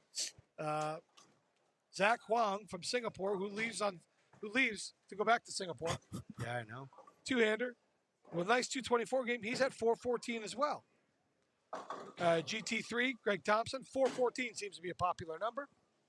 And then we have Chris Strell at 410. Sean Trey, that's how we put him down on the sheet. Not trying to say his last name, Trzowski. Trzowski, but Oh. we're just going to go Sean Trey because Yeah. that's what he wrote on Trzowski. the sheet. Yeah. shout out to Sean Trey. Better known as So- Wyatt. Yeah, Solid, or Wyatt. Yeah. solid 408. Tim Eichhorn still hanging in there at 400. Tim Gibson 390. Cameron Smith 389. And just trying to go down the list and see, did we miss any other big games? Yeah, so you can see pace is still on point, and that just shows you the consistency squad to squad that we've had here at the Agent Ong Open. So one thing I was going to say was there is such an ancillary reasoning that I did this tournament. It's literally to bring back everyone. Yeah. I mean, legit, this is probably, other than maybe going out to the World Series Right. Yeah. or something else, for me, I know it sounds kind of corny, but this is probably one of the times a year, the last 2 years, I've had the best reunion I could have ever put together. Yeah. It's like a mega buck, But- Reunion, it is. but not like a But- mega buck, but like not a, a but a mega buck. tournament. Like, you know what I'm saying? Like, yeah, I agree. Well, there's a lot of guys that haven't seen each other Yeah. for quite a long time, and I think when you look at the body of work that of the field, and you look at the quality of the field, and you look at Carl's vision and what he's trying to create, it's a testament to you, buddy. It's a testament to you and your staff and your wife and Theo and your whole staff. What they've done here is phenomenal. So, yeah, again, I tip my cap to you. Super happy that I'm here. I'm part of this and being able to experience this with you guys and again connect with some friends that I don't get a chance to see as much as I like. Time gets in front of us, and you just want to be thankful for when you can spend some time with some people. So No, without a doubt. But for me, I got to bring back everybody that I grew up bowling with, which is back in the Mecca Buck days with you guys. Yeah. And then I have guys like Darren, Simo, D-Ron, Kegel. I mean, it feels like we're mixing eras here. Yeah. We're mixing generations of bowlers. Like the youngs are, yeah, it's like the next generation of the mega bucks. Since those guys never got mega bucks. This, Right. No, and Yeah, you know what I And, mean. Like and I'll they be never honest. got the family type tie of being like, oh, I can't wait to see my boy in right. 6 months. Like, So that's what I was telling Tim. Remember last year we only did one game sweeper, like one sweeper Yep, of 3 yep. games. I made it 2 gamers and had 4 sweepers because of him. I was thinking, what do I miss when we were bowling Megabucks? Sweepers. I missed the 2 game sweepers. Yeah. Fast 8-man brackets, but 2 games Yeah. totals. good payout. Yeah, yeah, but I every missed shot the- matters. Yeah, yeah, Yep. yeah. Every Yeah. shot Because matters. it's a sprint. The sweepers were It's a sprints. sprint. Yep. Yeah, but you think about it, but it also it was a 2-game sprint for that 2 games. But then if you're bowling 6 squads for the day, the mental acuity that you have to be dialed in, shot to shot, the amount of pressure that's on each shot. Every sweeper that I bowled at the high roller when I was $150 to bowl the 2 games, $30 for the pots, and $500 for brackets. So $675 every 2 2 games. games. 6 times a day. Times 10. And you are literally the king of crowbarring them. Yeah, well, I'm not the king, but I mean, Oh, I was no. one of I was Yeah. one of the. Don't let his guy. I know. I know. Listen, I'm not the king. It Listen, seems like he insane. forgets stuff. we had a lot of He's great getting bowlers. old. Senile at this Yeah, rate? he's getting old. We had a lot of great bowlers. I mean, I got the Beef and Barnsley show is a great show, right? Absolutely. I think what it does for bowling is I think they're 2 guys that are two of the greats of my generation, and our Barnes is obviously an all-time great. Stewie's been great, for a long time and very consistent. What I love about it is it's just such a unique, honest perspective. Sure. What do we always crave in life? We want honesty, right? We don't always get it, but and then some people are, they don't like They to don't like hear the the truth. Yeah. They don't like to hear the truth. But Truth the bombs. fact of the matter is, you take the guys that I bowled and I got on the show the other day, and you think about they were saying, who was the best all time when he needed it, and I'm like, who was the most clutch bowler, and I'm like, in my era, you had to be clutch to win anything because the fields were so strong. And before my era, with the Earl Anthonys, the Mark Rolfs, the Pete Webbers, the Parker Bones, the Walter Rays, the Norm Dukes, you start adding that up, and then you go to Chris Barnes, Mika Koivuniemi, Belmo, Jason Couch. Jason Couch, Tommy Jones, Yeah, TJ. Bill O'Neill, Clutch. Doug Kent. The list goes on and Dougie on Fresh. and on and on and on.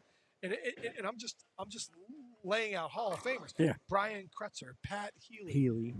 A guy that we talked about the other day. That you forget about Jeremy Sonnenfeld, Robert Smith. Robert Smith. Yeah. He's here. Robert right? Smith. Robert Smith stopped bowling because he was injured. Absolutely. And I'm telling you, if he didn't, he's first ballot Hall of Famer all day long on the PBA. He gets the 10 titles, no doubt.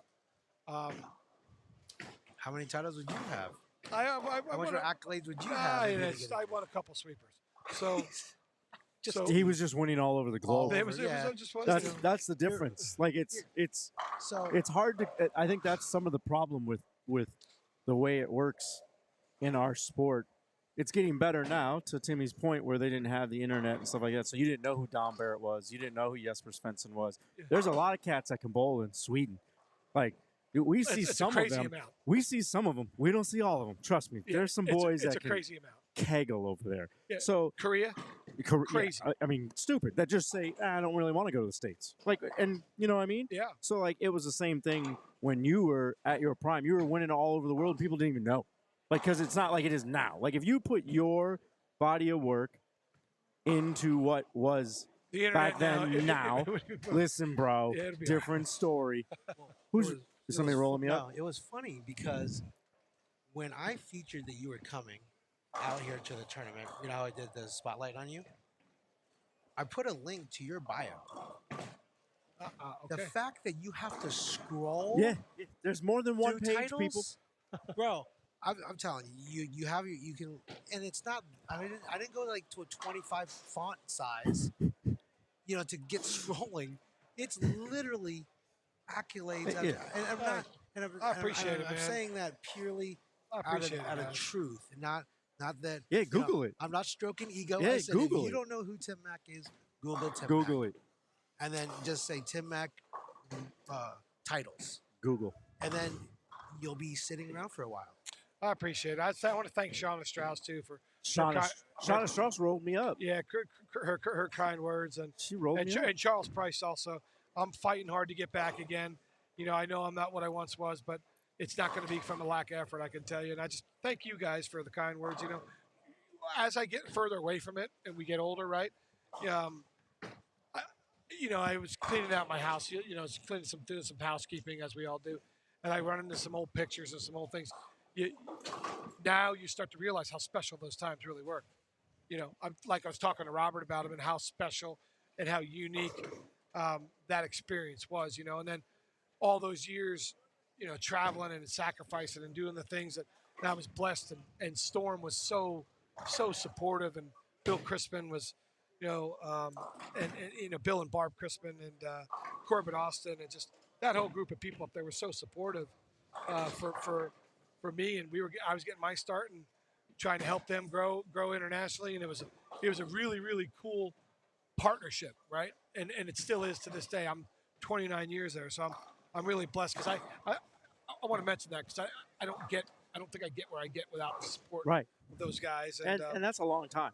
Like it's- that, people don't understand. 29 years. Yeah, loyalty is big. Like, loyalty is big. Like, that was, I mean, and like you said, it takes a village, right? It takes the wife, it takes the family, it takes the friends to understand that you're going to be gone for 2 weeks, or that you're going to be bowling this tournament. I can't make this birthday, but it's so I can do this. Like, all those things that people don't see, like, to be able to do what you did and what anybody gets to do that has to travel like that to get all the information and knowledge. You got to remember, It's a village. I was getting on a plane and trying to win in everybody else's backyard when Kegel machines weren't out yet. So sometimes you go to Taiwan and you finish 28th out of 30, and you got to get back on the plane and fly 24 hours back home. Back home. And the lane, the first 15 feet of the lane hooks, and the last the last 45 is like throwing it on Vaseline. Yeah. Makes it a little hard, you know. So, but you live and you learn, and it makes you stronger and better. And yeah, it was a cool experience, and I'm forever grateful for it. And yeah, it's cool. So back to speaking of experiences, I want to give an update and Game 3, and a big shout out to Zach. Yes. I mean, he's getting on a plane and going back home to Singapore. So check this out. All right. I met Zach over the summer. He just started bowling. He came out to a couple of my eliminators that I It's put up amazing. just to kind of set the tone for the tournament. Just a couple of lead up little fun. Nothing would make tournaments. me happier to see him make the cut. By the way, this would be fantastic. I'm rooting for him so much so. Yeah. Just because he just started bowling. Yeah, it's amazing. He's leading after 3. Yeah, he's got 635 plus strides. 35 plus his sticks plus his wood. He's 650. He's 656 over right So we got 656 with Zach. We got Greg Thompson, GT3 at 615. Sean Shazowski is at 602. Adam Bunting is at 595. Kyle King 591. Eichhorn at 590, and Strell, Watts, Josh Anthony, Hernandez, Cameron Smith, Joshua Malloy, Tim Cagle, Aaron Yamamoto. I'll go all the way down to Robert Smith, who's anybody that's got 550 and can find a way to shoot 630. These back 3, you're going to be bowling. Here we go. And by the way, Robert Smith has a chance for 222 this game. Uh-oh. So See, just this is Bobby. Right put it there. all together. So really cool, really unique. So You know what's funny? Going back to that action match. which one? Rob against Rob? Yep, Robert against Rob. And you guys have known him forever, just as long as I have, if not longer. Have you ever known anybody that self-talks any more than Robert Smith? No, literally self-talks any more than Robert. You know what the funny thing is? As he's gotten older, his voice gets even more raspy. Yeah. So it's like, And it carries a little bit more. yeah. So it's a little deeper. Yeah, I don't know why. Yeah. Right, that's winning. Yeah. I was blessed to bowl with him in team challenges and And hand gestures, yeah. the hand gestures. I didn't. What was that? And the eyes. What? Yeah. What? Oh, I love him to death. How'd that happen? I love the guy that did that. What a incredible talent. Blessed to call him one of my dear friends. Absolutely. And get it. Hopefully that didn't split. I get 9. It's got 9. Nine. 9. So he's shooting 2-0. Doesn't hurt him. I'm forever grateful in my life that I took Rob's invitation and advice. He changed my life. So without Robert Smith, You don't go overseas? bowling the team challenges. Actually, we bowled in the Lilac City Scratch Challenge back in the East. Him and I are bowling. He's like, hey, man, we need a bowler for the team challenge in January. We just lost. They were bowling with Gip Lentine. It was Billy Myers Jr., Billy Myers. Mike Devaney, Robert Smith, Barry Asher, Gip Lentine. Gip can bowl. They lost on a Brooklyn strike in the final and finished second. So they wanted to change it up. Robert says, hey, man, you want to bowl with us in Vegas? Gip can't bowl. I said, yeah, I'm in. absolutely, I'm in. Never met Billy Myers Jr. before. Never met Mike Devaney before. Didn't even know who they are. I go and sub in a league with Robert in Keystone. Okay. Keystone and remember Keystone and Del Rio had the Hadley Toe League, those big leagues. Yeah. And it's like and Barry Asher bowled with my father. Yeah. So I'm Barry. like, this is the shout best out, ever. Barry. And this is when Barry was 48. Yeah. 48, 49 years old. So we show up. We bowl the Mega Bucks. We go back for the team challenge. We bowl the high roller. I go back with Robert back to his house. We drive back up for the team challenge. I show up, and it's 1 through 70. 5-man team. The whole it's full. Oh. The whole squad's full. And we're bowling the team challenge, and they are impossible. And I meet Billy Myers Jr. and Mike Devaney in that day, that morning. That's the first time I met him, and we're going to go bowl. We shoot 1,004, and I don't know if you remember Casey Beasley. He was the late Casey Beasley. He sponsored us, and we were in every bracket. Like all kinds of money was being out, put up for us. 10:04, 10:30, 10:40. We're like, pretty good. We're leading the tournament. We don't bowl a squad a score under 1,000, and they're impossible. Yeah. We go to the bracket window. We collect the money. We go upstairs. It's $36,000 in cash. I'm jumping up and down. I'm rolling in the bed. I've never seen this much money before in my life. I'm like, this is the greatest thing ever. So we go bowl the next squad. 10:30, 10:20, 10:30, 10:40. We crush them. Individual brackets, team brackets. Another 36,000, like 39,000. It's 75, whatever it was. It was an amazing amount of money. Yeah. And I threw it up. We had it in paper bags. We walked up in the hotel room and dumped it out in the bed, and I'm rolling around on it in the bed, right? And here we are. The next day we got to bowl Bakers. Yep. And the funny story that I forgot to tell you, game one, Barry Asher is bowling in front of me, and that's when he had the idea. Yeah. So he's doing this, and he's looking to his left, and Billy Myers, one of them guys, just puts his finger on his butt, and then he's gone. Perfect swing, and then it's unbelievable. And then and it's he's got one of the greatest arm swings of all time. So I'm like, this is the greatest thing ever. Yeah. So Barry's doing that, and I just went up there and I went boop boop, and then he went, and the guy never missed a spare. Never. So we lead the tournament. We win the tournament. First time we win the team challenge. First time together.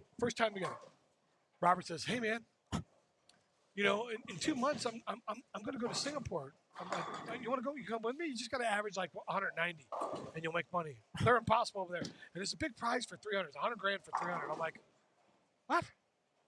We bowl 300 all the time. I'm like, I'm going to win $100,000. This is a Lock City. This is easy. This is Stone Lock City Central. So he's like, yeah, I'm going. We'll go in March. So I took all my money I had.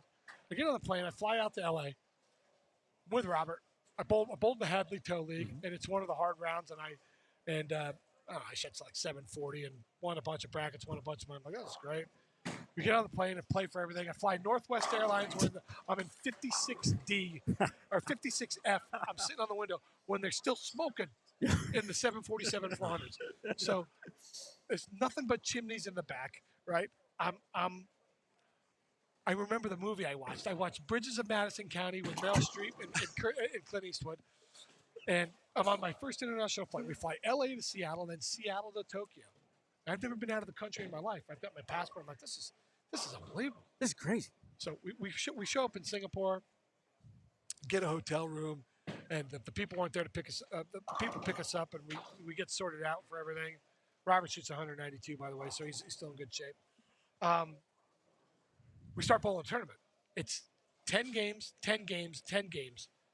ABC squad, one oil in the morning, one oil on bad wood in 1996, and there's not a lot of oil. Yeah. So I heard somebody say something, but Nice. He's just a loudspeaker. yeah. So I'm like, first day I bowl like 120 over. I lead it after 30 games. I'm averaging 216, and I feel like I'm bowling bad. But day two, there's this giant human being, 6'5", bent over, hunched over, throwing a purple quantum on lanes 3 and 4, and he's got the front 10 for the $100,000. Oh, jeez. I'm like, I can't say what I want to say. I'm like, holy crap! Yeah. But not crap. This guy's going to shoot 300 for $100,000. It's Andrew Frawley. Never met him before in my life. Frawls. My first international trip, I meet Andrew Frawley, Paul Delaney, Tora Torgerson. Wow. Big three right there. Frawls misses, shoots 289. Yeah. I lead the tournament. Robert's in second in qualifying. We're pretty. There's only 4 people plus, and the Chinese Taiwanese spinners are right there. So they drop all the pins. There's a giant bet that Robert Smith and I can't make the TV show together. They're gambling in the back of the feeds. It's $10,000. We find out afterwards the bet.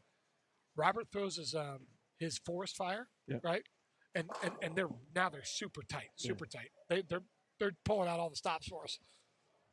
And I've led the tournament from game 1 all the way to, and now they drop all the pens. And now we're in game, it's 12-game block. I'm leading all the way the whole time. Robert is, he throws his forest fire, and we're in like game 2. His forest fire comes back. Yes. Yeah. His forest fire, $10,000. $10,000. It's true. It's true. 10,000 for us to not make the show together. His ball comes back with a, and when I tell you, you think Brianna Cote's spare ball was bad? Yeah. It was a hammer, like it took a while, and you could hear the bang. It's a hammer to the finger grips, and it's just blown out. Wow. Can't throw the forest fire, and they're snot-nosed tight. Yeah. So he goes to his Firestorm and that had a bunch of surface on it. He banged. I'm leading the whole tournament. Going to the last game, I shoot like 193. The spinner shoots 246 to go around me to take the number 1 seed, and Robert qualifies third. We both make the show. The one guy makes 10 grand. The other guy loses 10 grand in the back. Robert shoots 230 at me, beats me.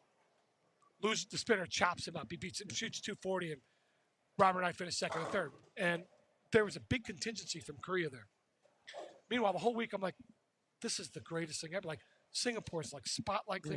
There's 200 plus people in the back watching us bowl. Every time we have the front 3 or front 4, the place is going crazy because they think we're going to bowl 300. Yeah. Every time. And I'm like, I bowl 300 all the time. I'm like, this is going to be great, easy. Well, the lanes are hard. I averaged 216 for 30 games, and I thought I bowled bad. And, you know, the lanes are difficult. So we get done with the tournament. We get the money. Yeah, Rob's got his apple juice. There's a gentleman named Peter Yu from Korea that's there with a bunch of youth players. 10 grand. 10 grand. 10 grand. Yeah, no, I think it was 10, but it was a lot. But your ball had a giant hole in it, right? Yeah, it was crazy. You can't make it up. So we finish the tournament. We get our money. We're supposed to fly home. No. The guy from Korea says you're coming to Korea with us. And this is true. This is true. He said, "We want you to come. We want you to come work with our youth national team and national team for 3 days. We're going to fly you to Korea, and you stay there. We'll put you up." I'm like, I looked at Robert like, "Is this good?" I'm like, "You kidding me?" He's like, "Yeah, we're going." Asiana Airlines, first class. Robert and I, they fly us first class. We get on the plane.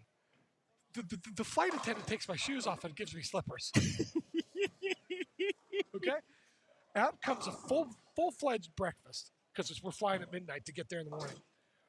So we go to Korea. We're in Korea, and I can't believe it. They film us for 3 days, and everybody in Korea is thrown with Whackers. straight megadectors, and then obviously Robert and I are the premier power players. They're filming us from every angle and what have you. They thank us, and we fly home. Trip of a lifetime. I go to Singapore. I end up going to Singapore, Korea, and go home. Crazy. And from that, that's what I'm trying to tell you. It changed my life. It made me. Then I started getting invitations to some of these other places because we met other people in Malaysia and what have you. And and I got my first sponsorship from Storm in '96. Like I got a couple balls in '95, but '96 my first sponsorship with $250 and 4 balls for the year. That's where it started. Right there. Yeah, that was big I like time. it back there. Yeah, 4 it's big balls. time. So from that trip, my life changed because of Robert Smith. Robert Smith changed my life, and then the next year when I went back to Korea, they went from everybody megatechers to everybody had high backswings, late timing, and now you see everybody in Korea, they got 500 rev rate. Yeah. Robert and I, and this has been told by many people there, we changed the entire dynamic of an entire country of how they attack the game because of we added the power game to it. So it was really cool to hear that and be part of that. So that was something really neat. Yeah, that's pretty sick. Yeah, that's my Robert Smith story. But I'm forever indebted to my good buddy. So we're through 4 games. This is game 5. Waiting on scores. We're waiting on scores, and I anticipate. I'm hoping Zach Huang. Zach, we got to be rooting for Zach. That would be an That's what I'm amazing, hoping for. So, that'd be an amazing accomplishment for that young man. but listen, I just want to say, hey guys, it's great to I want to personally thank you, Carl, while we're in here during the last qualifying squad, because with the finals coming up and I'm not sure what's going to happen. Big thank you for giving me this opportunity to be out here, but also thank you for giving this opportunity to the bowlers and giving bowling this this tournament platform where all these bowlers can come out here and be part of this. Did you see that helicopter? That tomahawk. That helicopter messenger, if that would have hit it, that would have been on. That might have made the ESPN top 10. How does one submit that? No. Well, thank you. Watch out. If I could ever make ESPN primetime, you guys let me know. Flying shrapnel's coming. No. No, you're good. Yeah, I'm good. You all right? Am I told to go? No, I'm gonna jump out of here in just a couple minutes, but Yeah, I I just appreciate it. want to say thank you for everything you've done, and big ups to you. And Yeah, this listen, is just this is only stepping stone. yeah, we're just getting started. We're just getting started here. So Well, if I have great minds like you guys behind me, how does anyone lose? Oh man, I don't know. sorry for the stories. I didn't mean to talk so much over you guys, but No, that's it was important that Robert Smith. gets recognized. I think he is underappreciated these last couple of years for everything that he's done in bowling and everything he's done for me. And I'm incredibly thankful. That's one of the greats of my generation to ever throw a bowling ball. That guy right there. Without a doubt. He is unbelievable. And I'm telling you, we bowled the doubles tournament that the Terry Leong, Tony Reyes, over under doubles. And I told him then, I said, man, I'm so happy to see you back on lanes. I really think you got a bunch of wins in you still. I do. No, and that is one. When you bring up Tony, that is one person that I wish was here. Yeah, he is. He is. Yeah, he's watching. He's here. He's watching. He's watching. But I hear you. I know exactly what you're talking about. And I tell you what, right now, Carl, he's super proud of what you've done, and the platform that you've given. And he's with us all, And man, I'll tell you what, he's again, it's kind of what you said earlier, bringing all this together and bringing all these people together.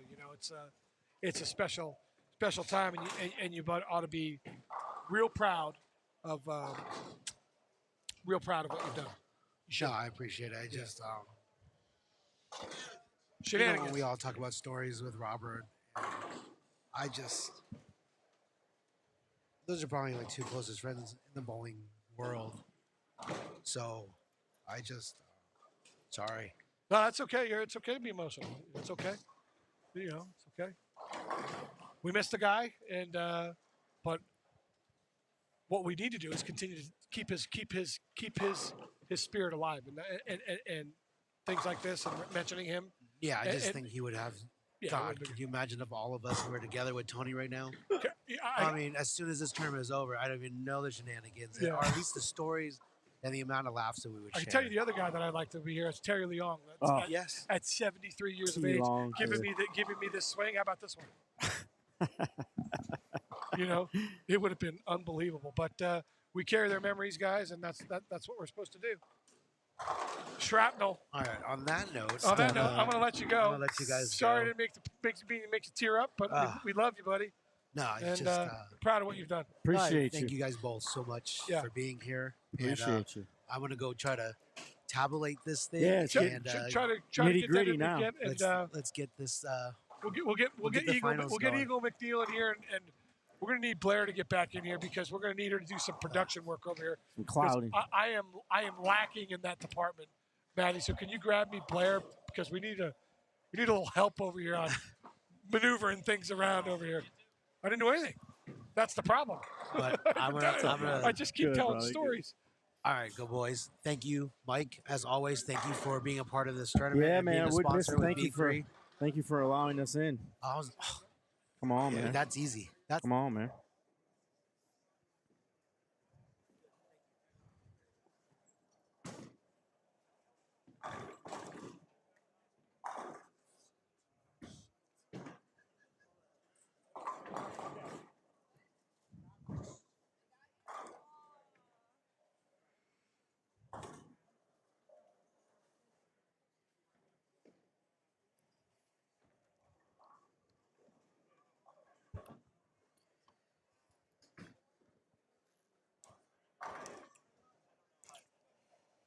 superstars coming back in. The A team's coming back The in. A team's coming Matt in. McNeil and Blair's going to come over and take my production away from me because I have to. He needs some Blair.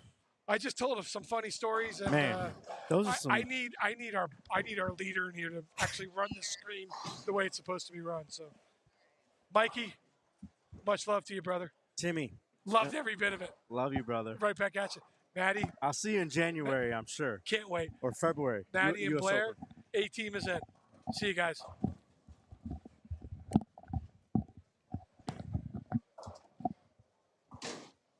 I just want a couple minutes with you guys because this is like got the gurus in here now. The gurus. Gurus. Man, I always thought you were the guru. Nah. I always loved seeing you on tour, man. Ah, Me too. We always had a couple of good conversations. It was always good. yeah, they're a little hard out here right now. Like Yeah. this is They're this is a little ugly. yeah. If I think there's multiple ways of Attacking of making it impossible. Yeah. There's a lot of ways to make them impossible. Well, they start impossible, and then you make them more impossible by just bowling. You really Yeah. don't have to do anything else. I think crossing this house is Yeah. pretty hard. You know, Yeah, the topography's horrible. The characteristics of this house, in general. Yeah. Yeah, where they put people, you know, some of the senior leagues, some of the birthday parties, some of the open play. When you start putting them in the sections, and then you cross those in a tournament that has this much volume on it. Yeah, that's gonna, and people that are using, you know, different equipment. Some people tried with urethane. Surface. Some people tried with big ASIM surface. Some people tried with big ASIM shiny. I'm like, I just look out here. I'm like, woo, a lot of different things. Yeah. Did you hear Matt McNeil's been bathing in lane conditioner out in the parking lot? That makes 36 sense. Mils, man. 36 mils. I mean, he always looks squared away. Like, 36 mils. he always looks squared away. We got extra lane conditioner this weekend. That makes sense. That's, I said we're going to need a tanker truck halfway through the tournament to come refill. Yeah, I said, I don't know how many jugs you're going to go through. 36 mils. there's a lot of oil, especially since it's strip and re-oil every time. Every time. Like there's no burn squad. Yeah. Can you imagine the burn squad on this? Oh, my God. No, I can't. So one time I was parking in this parking garage, and there's a crazy guy that said, I'm right next to you. that was wearing a hockey jersey and had a sign that said amateur dentist in training. And he had an old hockey jersey, a hockey stick, and his sign said amateur dentist in training will work for food. And I think I'd rather let him perform a filling on me or a root canal or something than have to endure this. Amen. I will, and I don't know if anybody has said this during all the times that have been guest speakers in here with you guys, but Blair, I'm going to take my chances with Matt McNeil on this pattern because I watched Matt McNeil throw it forward, and again, like I was just telling people about Timmy, Google him. Yeah, no kidding. Google him, and wait till you see a couple of them videos come up, and you go, how's this ball not going high? Mm-hmm. Right? Yeah. Like, this. I understand Matt's in a different part of his life now. Oh, he almost said he would bring his shoes out yesterday. Was it yesterday or today? I can't remember. No, it was a couple days ago. I had a moment of weakness. he almost said it was very. I was close. like, you know what? I could average 202 on this. I could do that. Oh, hands down. Oh, you totally could. Hands yeah. down. Hey, can we? I'm sure that you have talked about your training center, but you're super humble. So we're gonna put you on the spot a little bit. Yeah. Okay. Because Matt and I came to visit. Yes. And Tim came to visit. Tim came to visit. Everybody has to come visit. Yeah. You guys are awesome. Listen, how can we get the word out how great this place is? And beyond that, the meeting area, local businesses can rent that out, right? Yeah. I mean, I appreciate it. I mean, it's been a lot of work with my lovely wife, talented, awesome, my rock, Brandy, and I am Brandy's husband. Shauna, I appreciate you. I understand. So it, yeah, I mean, I feel like everybody does a great job in talking about us, and I really appreciate it. But we were talking about it earlier where, like, every sport has a dedicated training center for whatever it is, right? Like football, baseball, golf out here in Arizona because Sure. everybody golfs.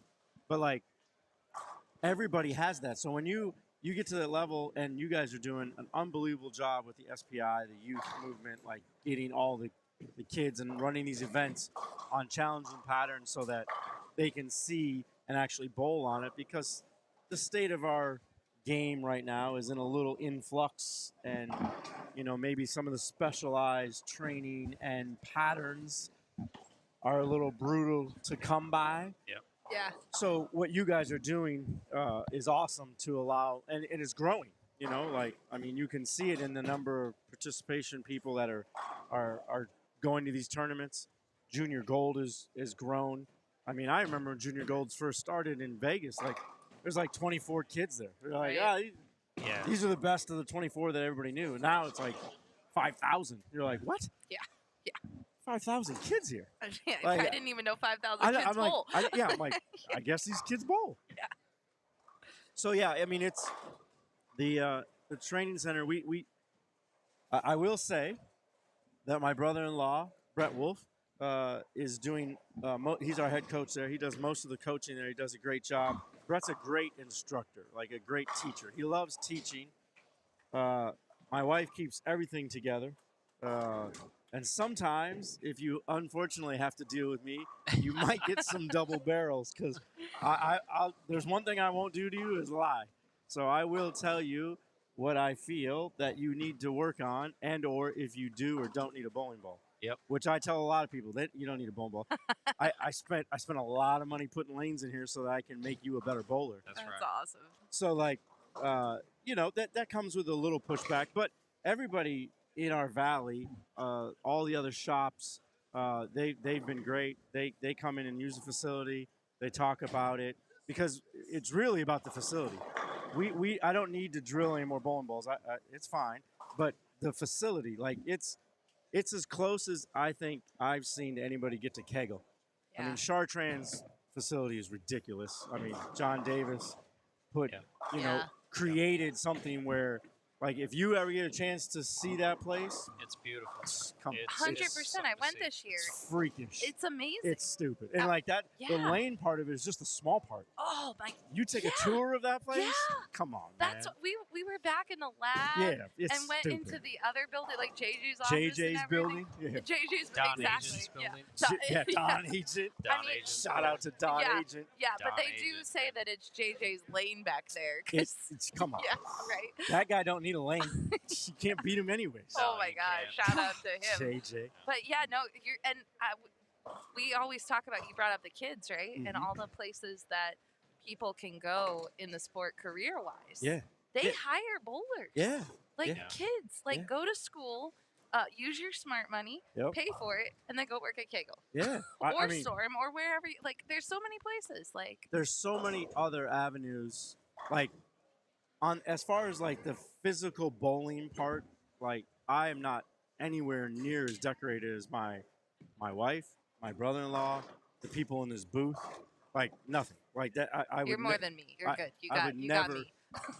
But I came from another athletic background, playing Yeah. basketball, 100%. and there's a level of, like, I wouldn't say it's necessarily swagger, but you have to have that type of drive to want to be the best, right? Like, you don't have to have all the money in the world, and you don't have to you just want to have the drive to be the best.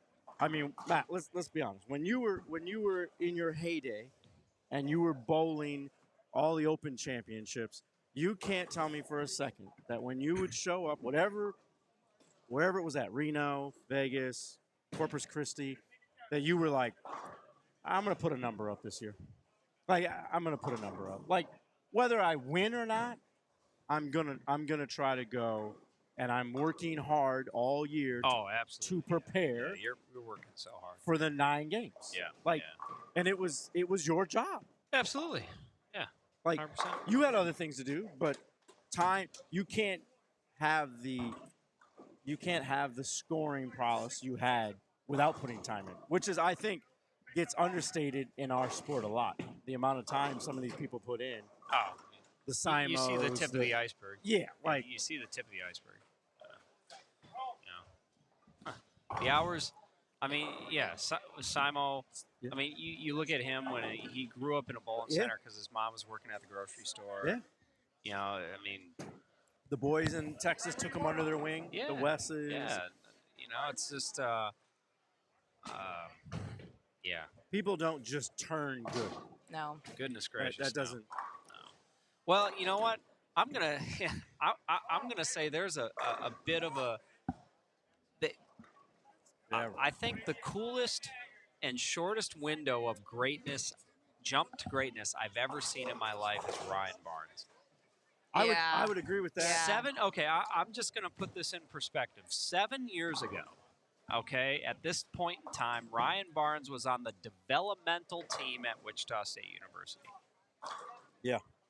Not bowling on main team practices. He's bowling with, on the developmental team, yada, yada, yada. Yep. Okay. He is now exempt on the PBA tour. Yeah. And has made a major show. Yeah. Okay. In 7 years.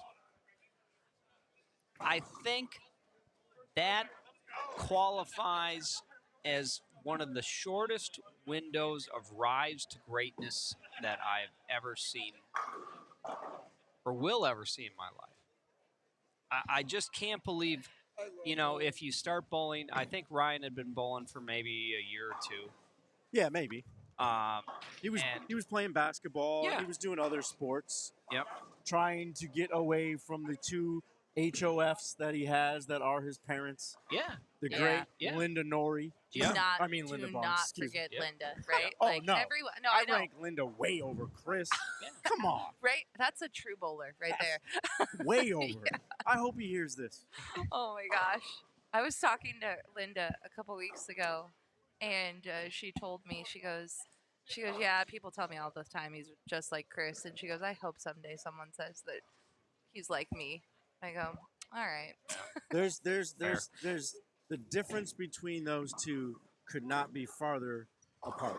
Chris has always been super emotional, outgoing, right? Like you see it, and he's fiery on the lanes, and so some of the stuff that Ryan did, I believe, this is only my personal observation, the stuff he did right away, he would get angry like Chris. Yeah. Because of course you're gonna model your dad, right? Like it's a dude's dude. Like you're gonna model him. But now I think Ryan, and this isn't disrespectful because I believe Linda Barnes, one of the greatest female bowlers of all time. I think Ryan has morphed more into his mother. Ah, okay. And Linda was sneaky. Like Linda was like fiery underneath. Like she always smiles and she's so Sweet, nice. yeah. Right? And she's like, but no, Linda wanted to eat your heart. Yeah, like she did. was on the lanes. Linda was a fiery competitor. Yeah. Loved it. Agreed. Loved it. So I think Ryan has now starting to morph more into Linda, where you don't see him act up on the lanes. Yep. No, He's yeah. pretty mild and Very is, respectful. very Yep. respectful. Yep. Chris is Chris.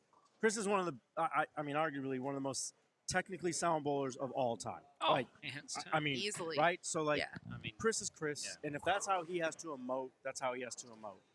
But you're not Chris yet, Ryan. Like that. Listen, Chris is pretty good. Like he's not better than Linda, but he's pretty good. Oh, yeah. oh yeah. Agreed. So he just has to kind of make his own path. Yep. And I think he will. But I agree that, I mean, it was a junior gold probably like 8 years ago. I think Tez was bowling a junior gold, and it was in Dallas. And we went, after one of the qualifyings, Brandy and I went to the Barnes' house. And there was a basketball hoop outside. And Ryan was hooping at that time. Yep. And Ryan was like, yeah, you wanna, my dad says you're pretty good. And I'm like, dude, I'm old, dude. Like, and he's like, ah. And so he had a buddy with him. And I said, all right, me and your dad versus you and your buddy. And so Chris was like, I'm just going to stay out of the way. I'm like, yeah, just stay out of the way. So we end up winning or whatever. And I remember I said, you're pretty good, but if you can't beat me, this might not be the right activity for you in the future. And shortly after that, Chris was like, hey, Ryan's starting to bowl. So that's a smart move. Yep. It's a smart move for Yep. Ryan. That's awesome. Yeah.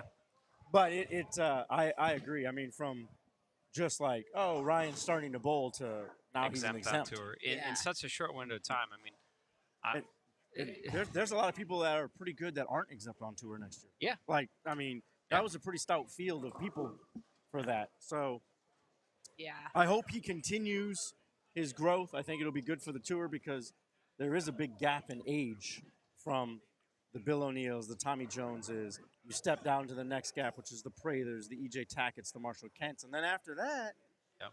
that's a pretty good step down till you get to the next people, the Nate Purchases and Ryan Barnes is. So I think, we need to keep getting those youth out there to continue to have something to bowl because, I mean, we all love it. Like, Yeah. that everybody, we all want it to be successful. Like everybody, there isn't anybody that's negative about it because they don't want it to be successful. I think we all want to try to figure out ways to make it keep growing. yeah, we got to have it. Have to have it. We got to have something for people to Aspire to. aspire to. Well, we know Exactly. what happens when it goes away because we all lived through Yeah. the PWBA. Yeah. That was the worst time in bowling. Yeah, and it's great now. Like, Yeah. I mean, Yeah. that you see the young girls coming out. I Yeah. think I heard when you guys were talking earlier about the two-handed. Oh yeah. Oh yeah, there'll be a two-handed girl in the next couple of years. I think. There's a Agreed. girl named Nora Johansson. Okay. Oh, that one's. In I Europe? forgot Oh, about yeah, that yeah, one. yeah, yeah. This girl? Sweden, right? Oh my gosh! Yeah, she I does don't- not get cheated. I'll tell you Yeah. what, I ain't bowling her for no Yeah, money. She's solid on No it. sir. I She- forgot about Nora. yeah. She can. She's older bowl. too. How Didn't- old is she? Didn't she come over and bowl at Queens? She might have. She might have. Yeah. I remember. I think I remember seeing her. I thought on a live stream, and yeah, she does not get cheated. She's, No. Yeah, 'cause she's gonna figure She it out. can bowl. I quoted the Maggie Toma, who's in college. She's got to be a sophomore, junior. She And at, then Danielle Henderson. Yeah, she's at not Arkansas. Is she at Arkansas? no, she's isn't she with the O'Keefes? Jack State? No. No, Maggie Toma's in. I think she's at Arkansas. Okay. Danielle Henderson's at Jack State. Okay. Yeah, I knew she they. just shot 300 today. Oh. Okay. It's fine. Wait, it's all right. Cool. Yeah. Right. So anyway, we got they're coming. Oh yeah, it's Less than 5. And we talked about this when we visited you. Yeah. It's not even close how much of an advantage it is to take your thumb out of it. yeah. It is if you are learning the sport today and you don't Yeah. learn two-handed, Yep. Yeah. you're in trouble. I would agree. You're Just in learn trouble. it. I Yeah. would. I would Yeah. agree. Yeah. Just try it. Yeah. Nothing. If you're just starting, just try it. If arguably one of the greatest of all times in Walter, at whatever Walter's throwing age it. is Yeah, now, he's is throwing doing it. it. Yeah. Like He's doing Walter doesn't do things from whenever I was around him. Walter doesn't do things without having a pretty good sense of what he's trying to accomplish. Yeah. Like he's not one to just try something for giggles. No. No, Right. he's a very calculating, He's very calculated. very calculating Yes. man. So, if it piqued his interest Yeah. at this stage of his career and life after all he accomplished. Yep. But we have people that come into the shop that are all ages. Like, I mean, I'll have somebody that's, 15, 16. Oh, yeah, I just bowled with my buddies. To somebody that's like, well, I haven't bowled in 15 years because I had 3 kids and a job and everything. But I guess I'm only going to use 2 fingers. Yeah. Oh, okay. We'll put 2 finger holes in it for you. We'll figure it out. Yeah.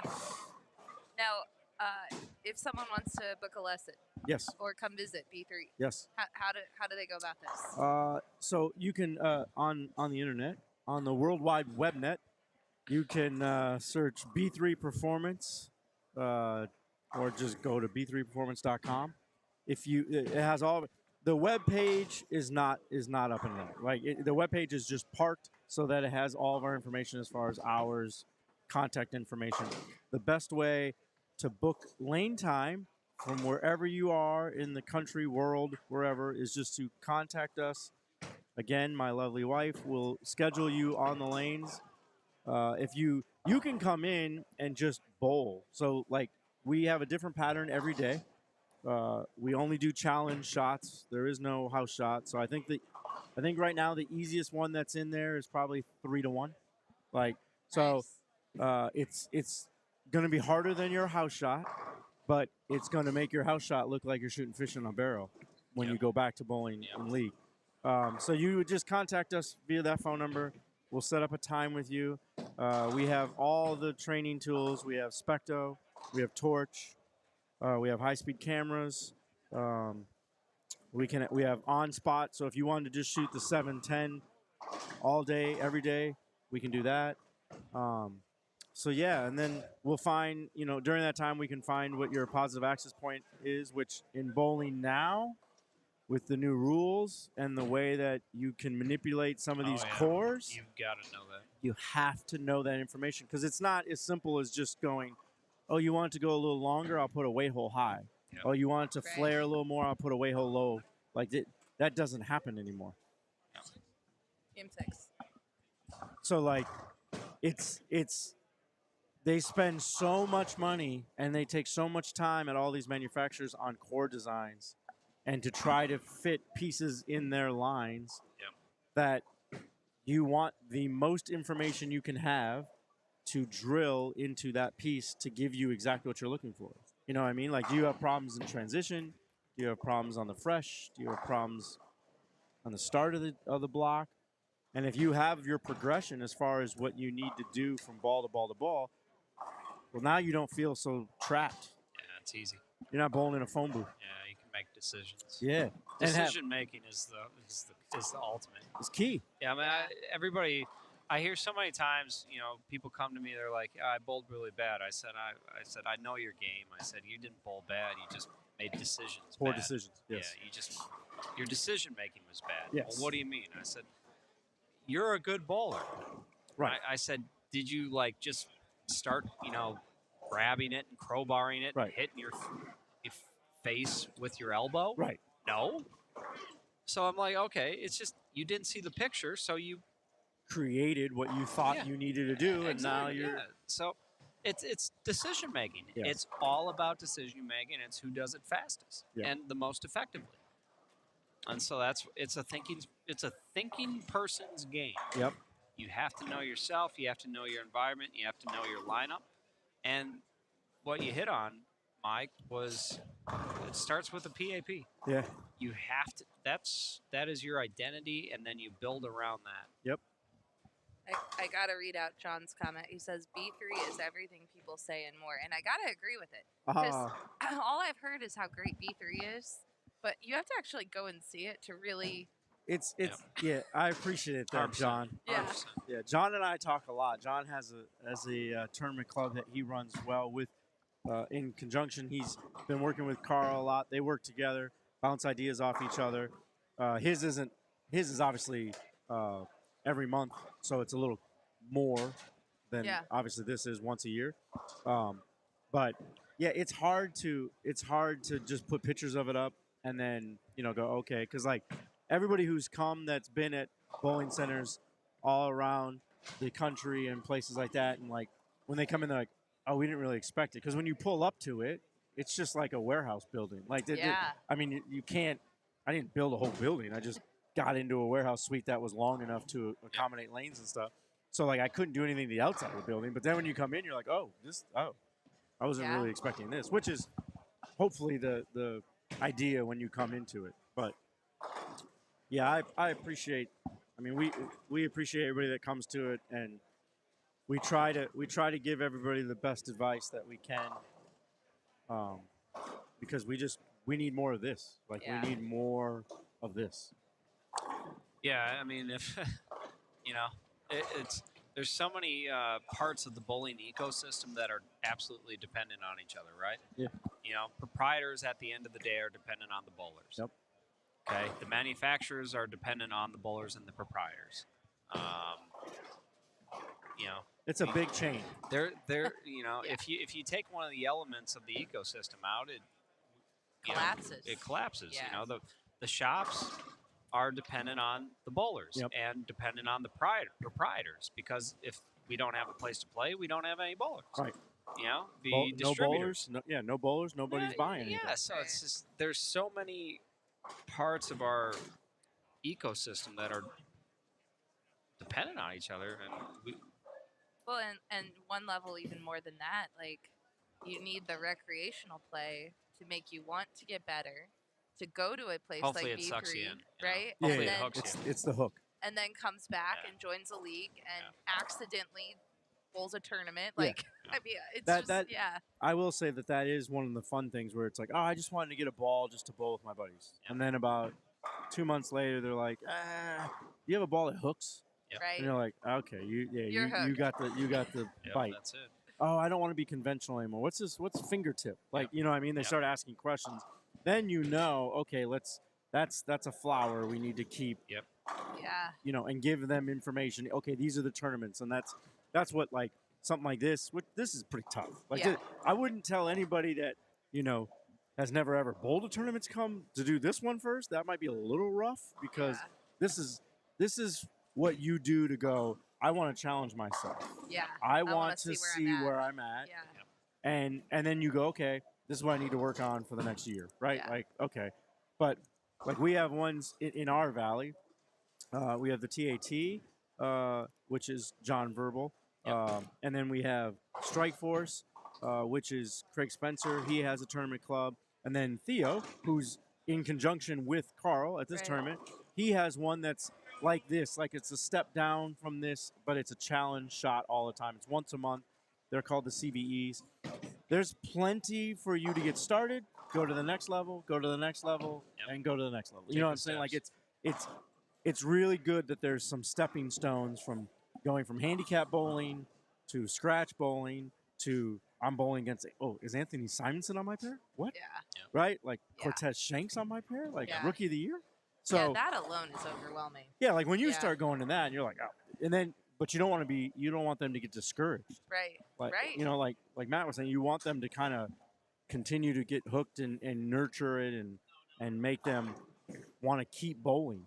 Yeah, because you're either gonna get bored and quit, Yeah. or want to get better. Like humankind wants to. I feel like everybody wants to really find something that they can get better at. Exactly.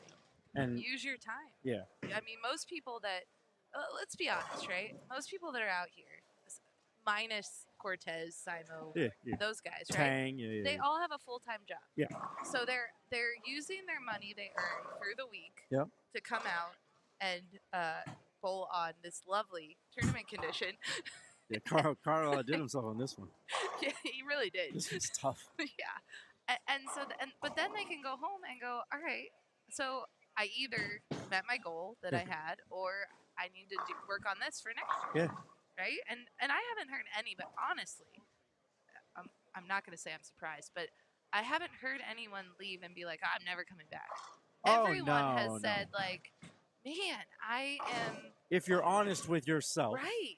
if you truly are honest with yourself and you go, all right, like I missed 7, 10, 12 makeables. Which, Like, which is what I've heard, right? Like you Yeah. missed 12 makeables. We bro. watched that. Yeah. Like this isn't the pattern. You missed 12 makeables. Right. Like, That's a smooth 150 pins. right now. Smooth. Yeah. So like if you're truly honest with yourself, which sometimes is hard, I get Right. it. Nobody really wants to fail, obviously. Yep. But if you truly go, all right, I need to shoot some spares, and I need to get a spare ball. I guess I can't use my performance ball Need to work on my spare. Yeah. as my spare shot. You can do it in league when you're Right. bowling on 9-1. Yeah, Right. sure. It holds in the middle, hooks off the gutter. Right. Those are the fun times, like adult bumper bowling. Yep. You start getting into patterns that are, 5-1, 4-1, 3-1. Okay. Now you understand that when the lights are on a TV set, I used to tell people all the time when I was out on tour, I'd come back home. I'm like, they're like, I can't believe Tommy Jones shot 190. I'm like, oh, okay. I said, well, I'll tell you what. Whatever your mortgage is, we'll go down, we'll put lights on the lane, put lights on you, and tell you that if you don't shoot 200, that you miss your mortgage payment this month. Right? Like, And oh, by the way, you're bowling Belmo. Yeah. Right. Like, Yeah. like who doesn't care about it? Like, yeah, I'm gonna run you over. Yeah. Like it's so much different. Even when you're at the bowling center, which you've been at plenty of times on tour, and you're like, okay, we're bowling here, and then they set the stage up. Yeah. And then you walk into the stage, you're like, whoa, is this the same bowling center? Yeah. Like, it's completely different. There's people in production. It's a new tournament. They're waving at you. They're telling, put a mic pack on. What? Yeah. Mic pack? New tournament. Well, Rob this year put one little show in perspective that caused some controversy, or at least people online talking, right? Okay. The most recent LBC championships. Okay. Did you watch that TV show? I have to be honest, I did not. That's okay. Okay. All right. So it's one of those made-for-TV Yep, formats, yep, right? yep. And so we get down to the finals, and it's Gianna Brandolino, who is a Yep. phenomenal youth player. Yeah, you float. She I know is her. Incredible, right? Okay. Gonna go bowl on the PWBA tour, no doubt. Smart. Yes. She is bowling against Chris Prather Okay. for $75,000. KP. Nice. Yeah. That's- One is going into scholarship money. of course. One is going to maybe pay a mortgage, right? Let's Yeah, say, yeah, whatever. He's gonna build onto his house in Florida. Yeah, it's yeah, not bad. yeah. KP. Right. Bank it, whatever. Whose arm swings freer in that moment? Yeah, I mean, yeah, because like it's while I don't necessarily love the made for TV, and I know I can't Oh, and speak by the way, it's one shot. one shot. Yeah. Yeah, okay. Yeah, I can't speak for Matt, but Matt's a purist, so I'm pretty sure he's not a big fan of the made for TVs as well. But yeah, I mean they both were life changing money on some of those. I mean Right. Barnes did. Right. $200,000 Yeah. I mean, come on. on Kyle a brookie True. too. On a Brooklyn, Yeah. Kyle has. Yeah, Like right. I mean, Yeah. so like, yeah, I mean that's different pressure. Yeah. I mean, I don't know what that. I've never had to make a free throw to win a national championship or win an NBA ring. I'm just saying there were questions that Chris threw off for that shot because he Yeah, got K- I think it got 7 or something. Yeah, KP. I He's mean, not throwing off. I know. God, no. I know Yeah, KP. right? He ain't Like, throwing off. no. Like, come on. Yeah, Like that's a tough shot. yeah. It That just that's is. that's a tough shot. Yeah. That's a lot. That's a lot of money. Right. Like that. You're talking some people in this country now. That's a lot. That's a year's salary. Yeah, I Easy. mean, Yeah, I mean, Easy. Yeah. you're talking. shot for $500 still gets my blood going. Yeah, like Yeah. that's Come a on, Yeah, come on. right. I mean, let's It's be big. real. But It's- when you're 17, put it in perspective a little bit. Like, yeah. I mean, it's just Yeah, seven- yeah. Yeah, 17, and you're bowling against Chris Prather. Yeah. You're not bowling me. No. You're bowling Chris Prather. Yeah. Like Yeah. Clark Kent himself. Yeah. The second coming. Yeah. Yeah. Like, I mean, Yeah. smooth rolling. Like, He's One of the he's last good. artists. yeah. He's good. He's one of the last artists out there. There's not many left. No, not like that. Anyway, there's just a lot of levels to the game. I 100% agree. But yeah, it's been great seeing you guys. I don't get to see you guys very much anymore now that I'm at home all the time. I don't mind being at home though. I will. No, you're at home here in Yeah. in your facility. Yeah, I doing your thing, man. You're not out suffering with the Man. rest of us. Come on. that was a different. I miss our mutual suffering together. Yes. I really Yeah, I do.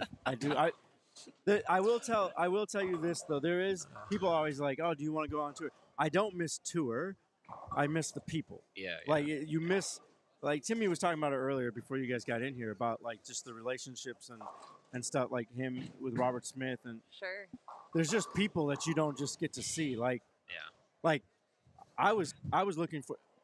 I love seeing you two, but I was looking forward to seeing Schlem Oh, 100%. because I Yeah. don't see Schlem Yeah. anymore. And like Schlem, I say this every time. Schlem and Del Ballard were the reason that were the fundamental reason that I became a tour rep. Schlem taught me how to deal with people that aren't national tour players and what to say to them, how to interact with them. And Del taught me how to talk to players because Del was a player. Like Yeah. people don't remember Del as Del Ballard. Like Yeah. Del Ballard was a bad man, right? Dude. Bad Oh man. my Yeah. gosh. Yeah. So you- 87 to 93. Okay. bad man. He was. You did not want to bowl against that Del guy. Ballard on TV No. is a bad deal for Yeah. you. Yeah. So like the amount of stuff that I learned from them and just how to interact with players because I was saying this earlier. I never bowled like Matt. Like I can't Right. go. Hey, that's cool. Do you have the all-time scoring leader at nationals? What are we at? 140 championships, and I have the all-time. That's cool. Yeah. Good Yeah. story. How many Yeah. Eagles you got? Right? Like Yeah. I can't say that. Right? Right. So to have to get to work with people like Chris Barnes and Jason Couch, like what am I going to tell them? Right? Like I've never thrown it to make 3 TOCs. Yeah. Right?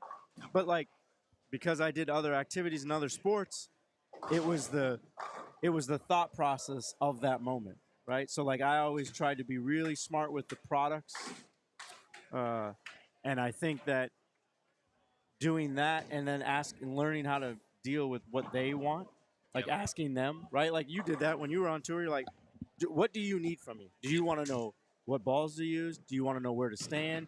Do you want to know what the cut is? Just tell me what you need. I'll file it away, and then when you and I talk, we'll talk about that. Ask questions. Dude, I'm just saying, you will not remember this, but I crossed with Brandy at a tournament one time. I think it and was in Ashwaubenon, actually. It was. Yeah, see. And you He remembers. Yeah, come on, man. you Stop. bailed me out, Stop. and I was like, I was dying, and I'm like, oh my god, this, and you know, I'm not a good bowler at all, and you helped. If I lived here, I would come and talk to you because we were not on the same brand at the time, right? No, but it's people. Absolutely, It's people. You It's were not the People helping kindest. people. people Yeah. help people. Yeah. Yeah, it Yeah. doesn't. It didn't matter. It didn't matter. I was just Ebonite gave me my start in the industry. So I hold Bill Chrisman in high regards because I think he was an unbelievable man. Like For sure. I don't know anything all the in or out with Storm. I just know that he was a dude's dude, right? So like, and he used to always be like, when do you want to take that logo off and put a Storm logo on? Every time I saw him, he was like, hey, Mike, when do you want to take that logo off, put a Storm logo on? And, like, that was so cool. And I think he did it more out of the fact that he knew I wasn't going to leave Yeah. Ebonite, Oh, yeah. right? Yeah. Just because he was like, I respect that you're staying with your grind. Loyalty's big. Yeah, we're going to Yeah. run you over, and I appreciate that, and we can have a drink afterwards, but, Yeah. like, we got 4 bullets, you got 1. So Yeah. I don't like your chances. I'm like, damn, Yeah. you're right there. Yeah. We're wrapping up here. We are. We're getting ready for the Desperados. Desperado. Do you want to start singing again? Nah, man. I'm good. Your throat's gotta be parched. You guys have done a hell of a job being in this booth for. I mean, you still have one more day. I don't want to say you're done, No, but I don't, mean, don't give me hope. yeah, I don't want hope. you know the sun comes out here in the valley. Like I know you haven't seen it, but we do have nice sunshine around here. Whatever. It rained today. It did rain today. It was a crappy day. Arizona people loved today. Yeah, yeah? we- because it Yeah. cooled off. Man, Right. we've been at 109 forever. You've Yeah, I been in heard the- you guys- have been in an oven. Man, You guys shut down the city. It got to 99 this week, and you were Yeah, like, "We're dude. celebration." yeah, I mean we're done. People are calling off work. No, it's great, and shout out to Agent Ong again for Carl. Yeah, I'm and so his glad that he team. brought you guys out here. Like like I said, I miss Schlem. I know Schlem is dealing with some health stuff, so I want to send my love and prayers to Schlem. We'll see you next year. 100%. If I see you before then, that'd be great. But Yeah. get well, buddy. Get Yeah. well. Just do whatever you need to do. But I was so happy when I heard that the alternative was you two. It was great. Yeah, we're the alternatives. You guys are you guys are the alternates. I- Alternates. Yeah. I love it. That's the best. Matt's like, well, I was in Florida, Yeah. but yeah, sure, I'll absolutely. dry out Hey, like a prune. I'll Come on tell you out. what, that storm ring bells. I come a running. Listen, Yeah. it's a Answer that it's a bell. good deal. But I don't think that they could have had 2 better people this week. This it feels like a month. You probably, but for the last three days down here. Yeah. Hey, we're in it together. It's Yeah, all right. we're all We'll in make. it together, We yeah. got this. It's always good. Oh, Man. well, now you're on the backside of it. Yeah. Like this is what This is the backside. You're, Yeah, we got one more day. Yeah, We're you're- done. Yeah. This is yeah. Tomorrow is actually a pretty easy day. it's not bad. Yeah. You It's just not get to bad. talk about what's going on in front of you. Four And it'll be games, really then fun. the- then Yeah. the matches. Like if you're just tuning in now, Yeah, come then the back tomorrow matches. because Yeah, yeah. matches is fun. That'll be good. Matches is Yeah. because then there's a little fire. You're bowling against that person on And your they lane. drop pins Yeah, tonight. yeah, it's 0. You Yeah. start over again, kid. Yep. Start over. Yeah. Like this was that the people used to always say, like, well, I'd come home if we made a show. God, that was a rarity. We'd make a show. And they'd be like, we made a show. they were like, what were you talking to Tommy about? I was like, can you hurry up so I can change my flight? Like, I want to go home, dude. I've been here all week. I actually like Arizona. Yeah. I want to go home. They're like, oh, you weren't talking about strategy? No, we're already there. Yeah, Right. throw off. All There's right, nothing- So we yeah, can just get hurry outta here. up. Yeah. T, just win. Just do Yeah. your Tommy Jones thing. Just- Yeah. Bill, just do your thing. Yeah. Oh man. Fun. Well, I'm. You know what? I'm gonna. It's time. I'm gonna Yeah. let you guys. You got to take your lovely wife to dinner. I do. Yeah, she's. Yeah. She's gonna be. She was Heard you're one- going to Moxie. We're going to Moxie's up in Ooh. up Yeah, in Moxie's. Scottsdale. Yeah, man, that place is unbelievable. I heard it's a good joint. That place is unbelievable. Like I have no affiliation to Moxie's, but I take people there whenever they're in town. Yeah. And like, there's a lot of people that are like, yeah, this place is pretty legit. Yeah, man. Yeah. So you guys are more than welcome because they're open until midnight or 1 p.m. tonight, I think. Trust me, man. When we get done with this. Yeah, you're going Del Taco to house. Yeah. Yeah. Yeah. My man knows the routine. Not the first time, not the first Oh, time, not the man, last oh, time. Del man. Taco to the hotel. Man. Oh man, yeah, that's good. I All right, appreciate you Yeah, guys thank- having me in, man. This is fun. Yeah, Yeah, man, thanks that's for good. coming. I and, miss thank hanging you. out. Yep. Yeah, Thank well, you so much. we everyone in Utah, I'm gonna go back and brag because they all have come and seen it. They have. And now I'm gonna be like, yeah, I saw it too. Yes, you're not famous now. Yeah, Yeah. I've done it too. Come Yeah. on, stop talking Right. about how Megan was bragging about it. she was there with Gary like 6 months ago or so. Like they came in, she was like, "Oh, this place is sweet." I was Yeah. like, "Oh, I appreciate you." Yeah, she came back and she goes, "Do you know this guy? I think his last name's Calderon." I'm like, "No, Megan, no idea. No idea. Never met her. Yes. Or never Yeah. met him." Keegan Michael Key, the guy that looks like Keegan See, Michael Key. I've Yeah. always said that. Yeah, You look like I'm him, in. man. It's stupid. Yep. It's. Yeah. I think some people think I act like him too because I yell at him. I'm like, listen, he gets paid to do that. I don't Yeah. get paid. You just don't come back in again. Golly. Hey, All right. Yeah. Well, All right. I will. Maybe I'll see you guys tomorrow if when closer towards the end to the final. So Yeah. if Come you on guys by. if you need anything, shoot Yeah. me a text. For sure. Absolutely, man. All right, love you guys. All Talk right. to you See soon. Take it easy. Matt, before we close out, we do have a. Is that a 5-bagger? That is a 5-bagger. 5-bagger alert. Hit the Hold screen. on. Hit the siren. And luckily, I clouded him, so we don't have to worry about missing that last shot. 221. Good way to end. Yeah, for sure. All right. Well, we got a 2-game Desperado coming up, Absolutely. and then we're gonna wrap it up for Saturday. Yeah. And I think we're going to wrap it up right now and Yep. stick around. Come back to hang For the out with us. Desperado. Yeah. We'll see you. All right. Thanks for watching. This has been the 2024 Agent Ong Open, presented by the Agent Ong team, live from Bolero Kyrene in Chandler, Arizona. The preceding was a presentation of Storm Bowling, of Rotogrip, and 900 Global. Again, thanks for watching the 2024 Agent Ong Open, presented by the Agent Ong team.